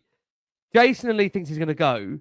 Lee, you are seemingly convinced. You think if they sack Ange Postecoglou, Thomas Frank's going to be the man to replace him, yes? Yeah, I that's what I think. But I mean, how do you think that will go down? How do you think that will go down, Lee? Very quickly. We've got to move on, but how do you think that will go down? With me, I'll give you my opinion first. I'll be disappointed. I will be disappointed. I think some fans in there that are talking today, they're saying, lack of ambition, Is Thomas Frank more ambition than Ange Postecoglou? I've just been reading some of them like, Brentford have never been 17th in the league. They've also never been above 9th. He's also never won anything. You know what I mean? It's like, but why do people on Areola and think that's a brilliant, Okay. Well, look, let's go. We're going to move on quickly. Jason, you think he'll be sacked? If he's going to be sacked, who is coming in to replace Big Ange for you? We need to unmute if you can, Jason, for us. That I haven't a clue, mate. That I haven't a clue. I genuinely don't, because I think the quality of manager that you need, if you really think you're going to be a better side than under Postecoglou, then you are talking about the super elite managers. But let's not forget we had two super elite managers and they didn't do what Postecoglou did. Why don't you just, and this is, I'm nicking this I'm actually nicking this from Ben and Sim. So I watched their show. Shout out to them, by the way. I saw them in Bilbao. Lovely lads. As always, more collaboration going on next season with them. But they said, look, why don't you keep Ange for another year, and then Poch will be available again after his USA tour. There you go. But Macca, you know what? I think, again, we've got to move on in a second, but I keep saying it for the last half hour. But the thing with Pochettino is, I think there may be a different feeling now around Pochettino, because at the end of the day, Ange has delivered a trophy. Maurizio in his 4.5, 5 seasons here got us so close. You love him Big Ange instead. That is the song. What about Silver at Fulham? What about Silver at Fulham? I think his Silver's going to start. I mean, that to me, that would for me be an absolute. Even I'm going to say this. I think that I don't see that being any uplift in what we've got. I have to say, at the moment, for me, when I look at the pool of candidates out there, from Silver, Frank, Iriola, Glasner, maybe, I just don't see anybody out that really gets me massively excited for sacking Ange Postecoglou right now. And you're talking about someone, for me, that, as Jason knows from those calls on Monday morning, I have been vehemently, a long time thinking this is not sustainable under Ange Postecoglou. And here I am, a week or so later. Many will call it flip-flopping. Jason will definitely call it flip-flopping. I am really unsure about what the right thing to do is. I just feel that, given the nature of this last week, and where I do agree with all of you to say, it does feel like the players have massively in the last, whether it's the last week or 2 weeks, had that incredible love around Ange and that support. When we've seen it with Bergvall coming out, Maddison coming out, Great coming out. It feels like now you're going to really, I think, Ad, you said this, you're going to damage that dressing room now going into the start of the next season if you pull the plug. Do you agree, Adam, that you said earlier? Yeah, and also, like you just made the point just now that whoever comes in, they're like a Frank or a Silver. They're like, ugh.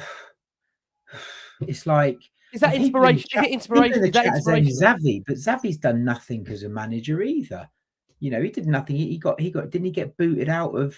He was a great player. Got booted out of Barcelona. He'll come to us, get frustrated, and then probably go. It's like, I've just never known a club. I mean, people talk about the Ten Hag scenario. I know Ali, bless him, said this on his video. Alistair Gold said this, that people forget about Ten Hag. There was a Ten Hag situation with Man United. You have to remember something. They sacked Ten Hag and they got worse under Amorim. They've got worse under Amorim. So it's not like it's not like that. They sacked Ten Hag. Amorim's come in. They've won the Europa League and they've had a really good second half of the season. They've come in. I think they've taken 9 points. In the league. I just feel, and again, I will say this. I think fans are well within their rights to change their mind on this debate. It's a lot has happened over the last 7, 8, 9 days emotionally to try and control. I think we do need to move on. We've got a couple of things to quickly finish off on the show. Look, there is over nearly 8,000 of you watching the show live. Rick, there's over 8,000 watching live. They're loving the content. We've got to stay here for one more question on the Ange debate. Oh, my God. Stay here for one more, mate, because here's the thing. Right? We want more. We're not moving to Ryan Mason going to West Brom. Right? I tell you what we can answer. I tell you what we can answer. Ryan Mason going to West Brom versus the Ange debate. Come on. I tell you what we can all talk about. We've got to come on this subject soon. Go on, Ed. We can all talk about how handsome did Ange look in the Spurs shirt? Yeah. How cool did he look in the Spurs shirt when he was there? Half the people listening to me saying, "Shut up, Ad." They're off going, "Go on, Ad. Go on." I loved it. When he came out in the Spurs shirt. I loved that. I loved it. There he is. Look at him. What a guy. Would you take Klopp? Yes. But I think now we're at a point where, you know what? Klopp tomorrow, if Klopp was like on the table right now, that's different. That's different. Different level. Yeah. So many really. I think I would say there's been so many really articulate, intelligent points made in the conversations here. For the people that are watching this show, I think everyone, are really, really torn. I think you're really, really torn. You can't get away from the fact that, as I've said, we've had our worst ever season in the Premier League. But you've also had, which I agree with this comment here, Jordan says it here, it gave me a moment with my little boy of 4 years old and my mum and my dad and my brothers, the best footballing supporting moment of my life. And then the next day, I got to spend a parade with Jason, with Pat, with TJ. I've been living the dream the last week. Christina, bless her heart. Yeah, I've been living the dream the last week. Living the dream. So I think a lot of people are going to be torn, massively torn over this next week. What is anything? Can we move on from Ange? Anything else you want to say on Ange? Can we move on? We're going to move on. We're going to move on. We've got to move on. We've got to move on. Right, bye. We've got to move on.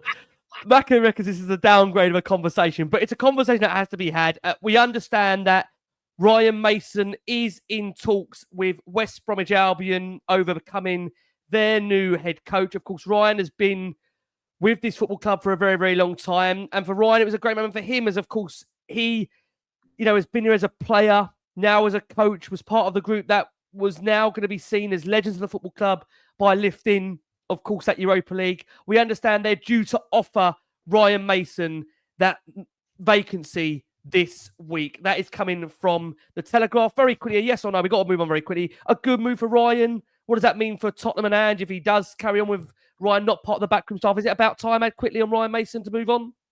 Yeah, I mean, I'm sure he probably wants to manage, doesn't he? He's been there for so long now, learned loads, learned under like 3 or 4 different managers, as in full-time managers, and wants a crack. It's probably a decent place for him to start. It's good level Championship, isn't it, for your first move? Yep. Macca, you share that feeling with Adam with regards to Mason? Yeah, is it now time for him to stand on his own 2 feet to some degree? Proper Spurs. I mean, he didn't do a lot of interviews, actually, to be fair, which is a bit of a shame. One of the things that Matty Wells did, listening to Matty Wells, I want to say massive coverage as well from Ben Haynes, from Clive Allen, from Rob as well, a commentary. I think they've been absolutely outstanding to really bring all of that home, especially like some that real content in and amongst the players. But Matty Wells, he spoke so well about being proper Spurs and being part of the academy at 8 years old and that type of stuff. And Ryan's obviously the same, but we didn't hear from him too much. So look, fair play to him. Kane's best mate. Maybe he goes and have a little word with Kane now, saying, "Hey, bud, why don't you come back to Tottenham and finish the job?" Who knows? But good luck to him if he goes to WBA, mate. And look, they love Will Lancashire down there as well. He had an outstanding loan down there this season or last season. I don't know what you say now. Did you say this season or last season? I don't know. Last season. He had an outstanding loan down there. They loved him. So good luck to Mason if he goes, mate. Yep. Ace, gut feeling for you. Is this the right time for Ryan? Obviously, there's been a lot of false dawns recently with regards to Andy. It never came off. There's been other things as well in the pipeline. Never happened.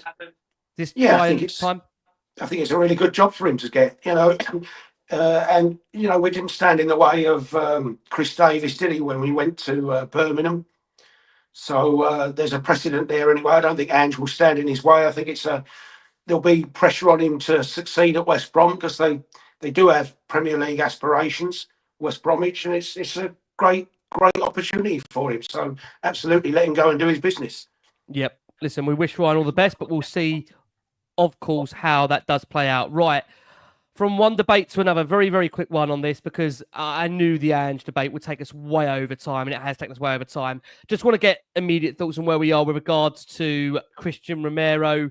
Obviously, we spoke about him earlier, about maybe how his future is entwined with Ange. There is reports out of Sport in Portugal that Madrid's confidence, actually, my apologies, not Sport in Portugal, Sport in Spain, that Atletico Madrid's confidence in signing Romero is diminishing. Diego Simeone personally requested signing the centre-back, and he was their number 1 target. But Tottenham are now showing a reluctance to either enter talks over his sale. Romero did sign off his Tottenham Hotspur season with a message to the club supporters where he did put on social media, on Instagram, "Winners, we've achieved what we wanted this season as a group. That's what matters. And my name is part of the history of this beautiful club, Tottenham Hotspur. I want to thank all of you for the love, support every day, despite everything. But I have no doubt that staying together led us to success. We must continue. This is the path." Ads, what do you make of that cryptic from Romero? Is it too early to say? Can you see him staying in a Tottenham shirt and signing a new deal? Or is it dependent also on Andy's future, given their relationship? I mean, I think if you'd said, if we hadn't won, I think he'd be nailed on to leave because, if you look at his record, I know he's rash at times. And I was chatting to an ex-footballer about this, a client of mine, and he was saying, look, the reality is he's probably rash because he's so frustrated at times, with how we play. We're really open and we've been terrible. So he's probably lets his frustration out. But if you look at how he's been since he came back from injury, he's been faultless. He's an outstanding defender. he's a leader, he's a winner. So you can completely understand why, if we were 17th in the league, why you'd want to go. Why would you not want to go? I do think what's happened has changed things. I think he's always been pretty passionate about Spurs. When you read his posts, I'm always marginally skeptical about Instagram posts because they have social media teams that put their content together, so you don't actually know, and the players do sign it off. But I don't know. I could, again, it's back to the Ange thing. I could, after everything that's gone on the last sort of week, you sort of think, do you want to walk away from that? It's a big thing to walk away from. I don't, it might be that, he's Argentinian. They like playing in Spain, culture, weather, family, all of those things play a part in it. Had we not won it, 100% leaving again, don't know, would be where I am now. Massive on the fence.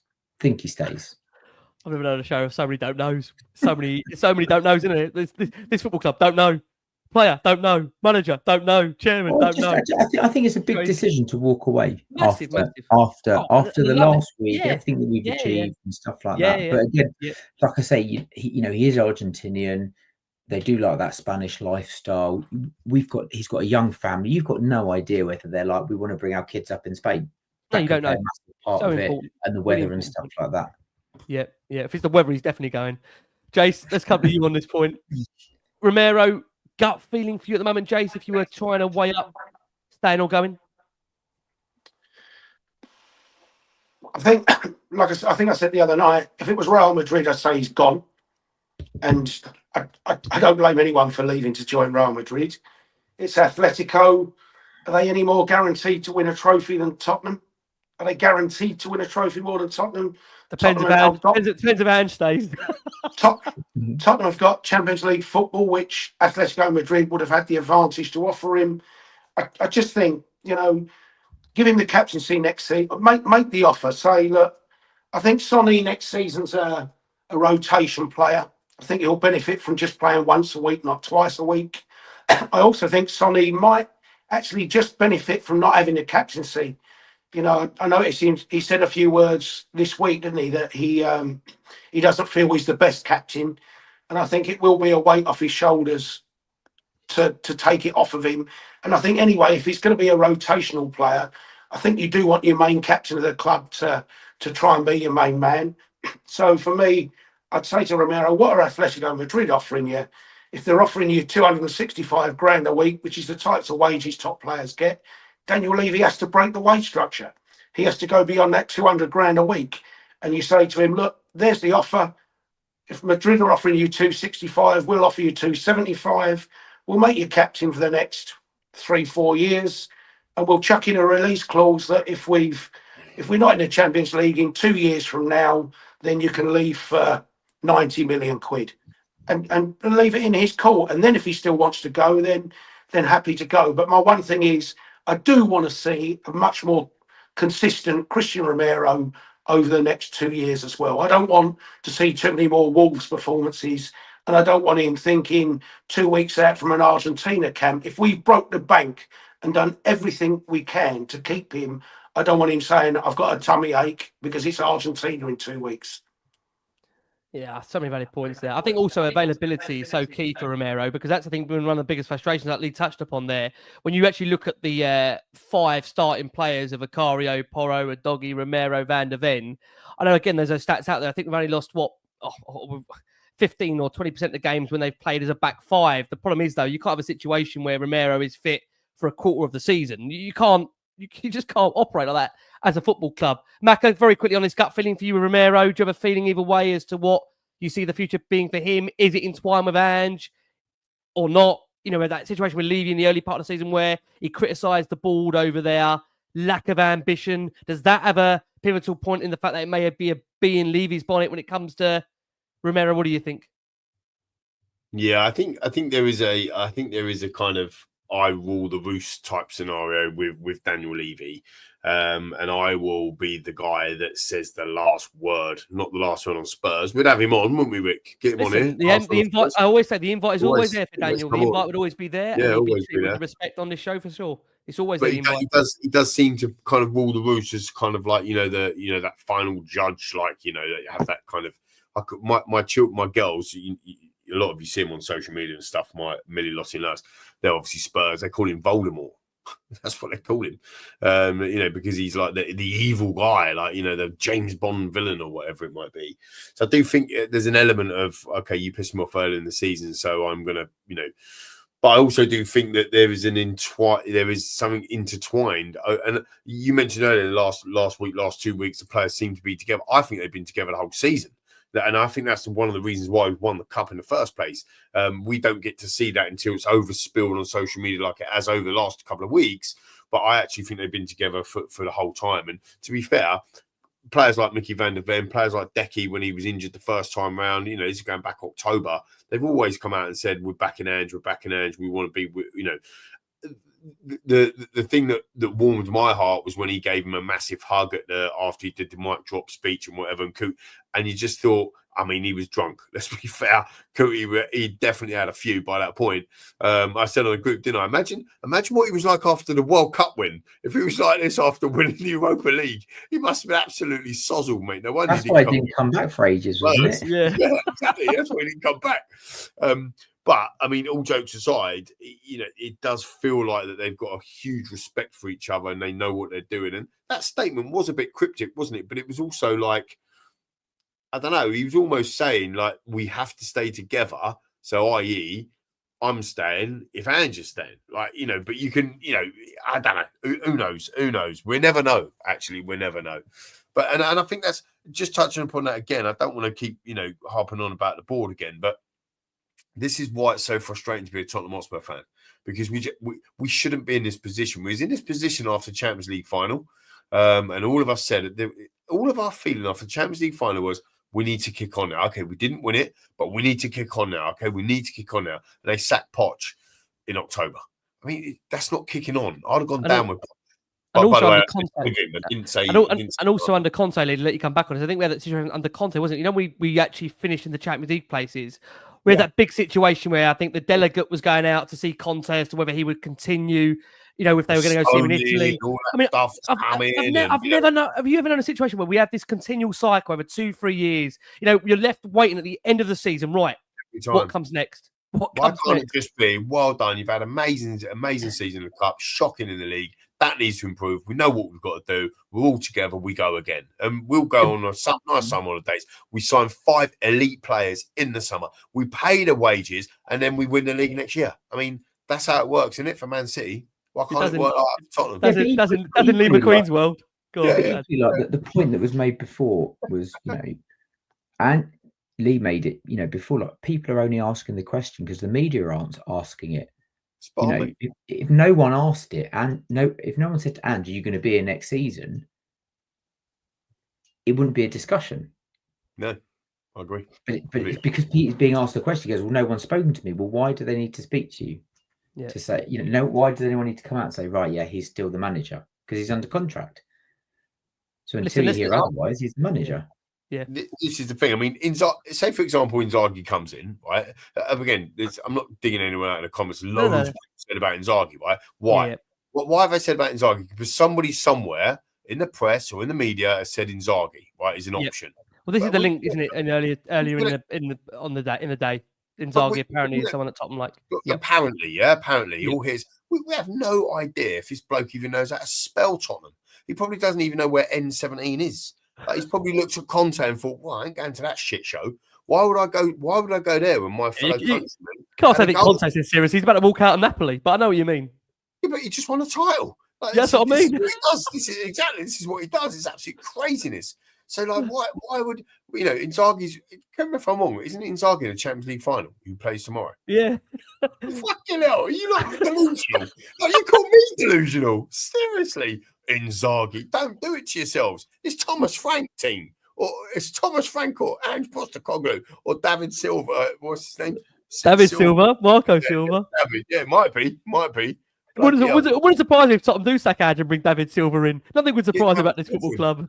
Honestly, Inzaghi. Right. Let's just close on this final question, because I've got to say, it's been an absolutely fascinating last word on Spurs. I know, Jason, for you, mate, I know, having known you for 10 years, I know you absolutely detest noise. I know you are not enjoying this now, are you? You're not enjoying this. No, absolutely not. I just like dealing with what literally is in front of your eyes, not what might happen, what could happen. It's just get on with dealing with what has happened. That's always the way for me, mate. And now we're coming into 3 months where every single day we'll have this will happen and he's set to sign and he might be in and Spurs are interested in it. Just tell me when they sign. Please tell me when they sign. That's all. Just to be clear, we'll be with you every step of the way for those conversations. Before I end with Jace, okay, preparing an offer, preparing a bid, set to sign, concrete, keen. All those buzzwords. Add this is a buzzword for you. Time scale. When are we going to get this decision? I don't know, because if he's staying, there's no decision. So it's like, what? Spurs aren't going to release a statement to go, "Hi, Ange is staying." So what have we got to delay then? Well, a delay of what? The only delay is... There's no delay. It's just the media. Are we saying this is? Are we actually saying in our mind, having followed this club for how many years all between? It's over 100 years of supporting Tottenham here. Are you saying this is business as usual now? Well, no. I'm saying there's only going to be an announcement if he's sacked. If he's not sacked, he's going on holiday and then he's coming back to work. That's what he said. So I think, there's not going to be Levy's not going to come out and go, "Hi, we thought long and hard about it, had a look around, and Ange is the man for us still." That's never going to happen. So you're only going to hear something if he's sacked. When do you? And despite what everyone wants, I don't think he's going to be sacked. I think he's going to stay. and despite what everyone wants, the club is not run purely for social media content. It does feel like that, though, doesn't it? But it isn't. Giving us a lot. It does feel like that. Over the last 8 years of doing last one on Spurs, it feels like that. They're not sitting there thinking, "We must tell Twitter what's happening." No, they don't. They do. Don't look at Lee scroll. What's Paul O'Keefe going to do if they don't? What's Paul going to do? What if they get Paul on here on a running news channel? Do you agree with Adam there, Jace? There won't be any statement. It'll just be business as usual. Because if he's keeping his job, there is no announcement to make, is there? Ange Postecoglou signed a 3-year contract and he's about to go into season 3. Huh? It's just irrelevant, isn't it? Actually, that would be the bit that's... Actually, I wouldn't be surprised if he signs a new deal, actually. Look at our mood. That's what I'm saying. Nothing will surprise 22 league defeats and a new contract, but he has won the Europa League. It would not surprise me if he gets sacked tomorrow. It wouldn't surprise me if he signs a new contract. It wouldn't surprise me if you hear nothing and then we go and sign no one. It wouldn't surprise me if we splash 200 million. It wouldn't surprise me anything in this football club. And this is why it does. This is why it's batshit. It's the crazy train, mate. I called it the crazy train years ago, didn't I, Rick? It is the crazy train, mate, and we're all on the journey. Let's just embrace it and go to Bilbao. Let's just go back there. Take your mind. Let's go to. Is it underneath? Was it underneath where the let's go and win the. Let's go win the Super Cup. We got to go win the Super Cup. Oh yeah, crazy. Yeah. We go win the Super Cup. Hotel in Budapest today, Queen's Hotel. Let's go, baby. It's mad, isn't it? It is mad.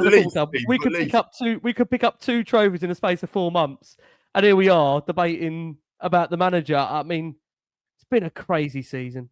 Honestly, this summer, this football club, I've never known anything like it. And we actually have a brilliant chance of lifting 2 trophies because absolutely pumped against PSG. No, I don't go along that, because PSG and Inter are both in this Club World Championship, right? Which doesn't finish until something like the 10th of July. Even if they reach the quarterfinals, that takes them into July. Clubs have to have a 4-week break. Players have to be given 4 weeks off. So they won't come back into training in the latter stages of that Club World Cup till like 8th, 9th of August. The final of that is on the 13th of August. We have a brilliant chance to win that.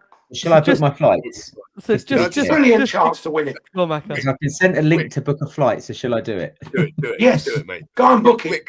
Go on, Macca. We're Can I going to just go. check something Go with on. you? That graphic you put up. Don't put it up yet, but you know that graphic, right? The Inter is Inzaghi, the Inter manager. I'm just checking for a friend.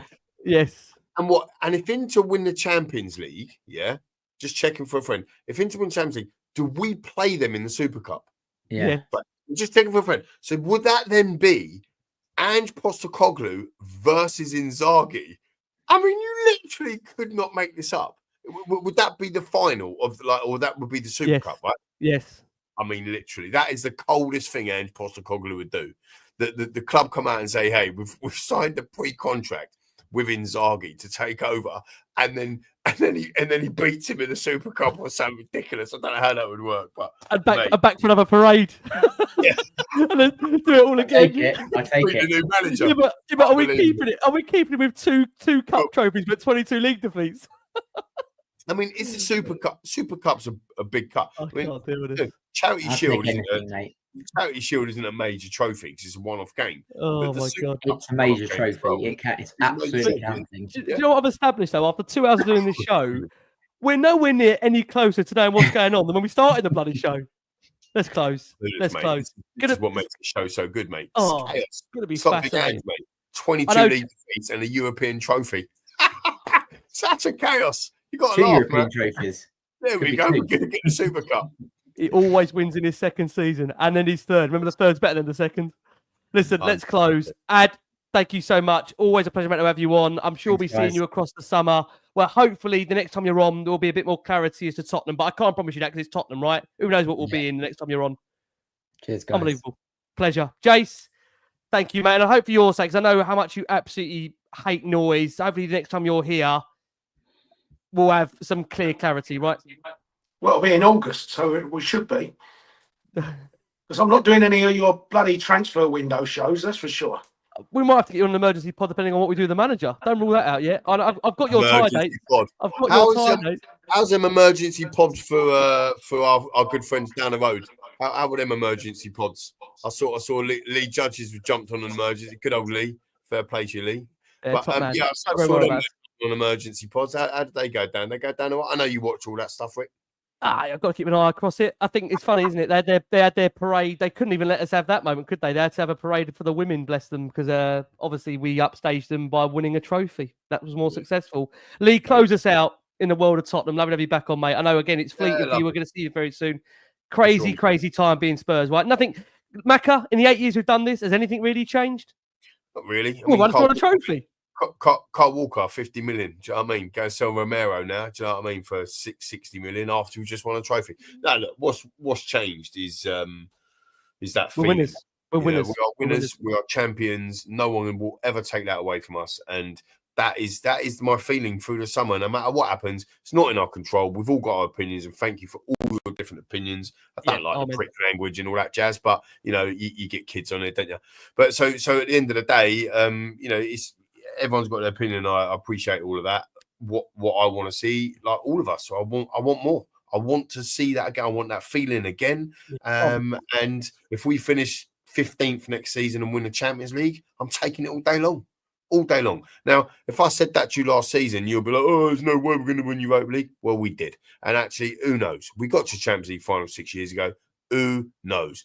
I'm a believer. I just want everyone else to be a believer as well, because it's much better.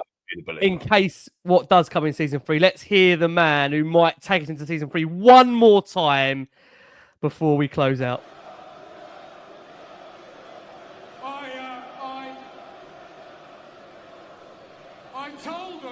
I told them and they laughed.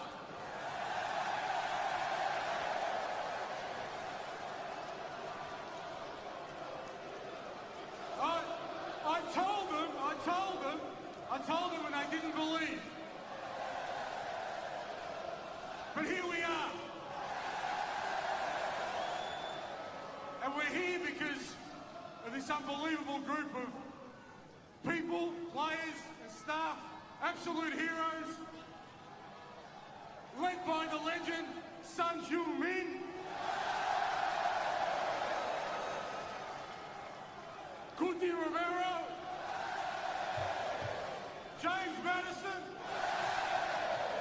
Guillermo Vicario. All of them, heroes. And they did it all for you. Because you deserve it. This club deserves it. And I'll tell you something, I'll leave you with this. All the best television series, season 3 is better than season 2. Thank you. Well, there you go. Listen, will Tottenham kill off the main character approaching season 3, or will he get it? We'll follow you every step of the way from the wonderful Lee McQueen. Lee, thank you so much. From the brilliant Jason McGovern. Jason, just to be very, very clear, I'm going to try and see the image out there on our screen. Jason had printed 17th, I don't know how. We won it in Bilbao. Jason, how much that cost you? That one was only just over £7, mate. So I have to give my friends at Kakar and Nike Thailand for sorting that one out for me. They had no L or XL left in the Spurs shop. So that one cost me £153, which got a lot of traction on Friday and Sunday. But I wanted the Bilbao one, which, like I say, get it at source and it's just over £7. There you go. And the wonderful Adam Osper. Listen, we have been the last word on Spurs. We will follow you every step of the way on what Tottenham do next. From us all, please keep safe, please keep well. Thank you so much for all your incredible support. Keep subscribing. As always, come on, you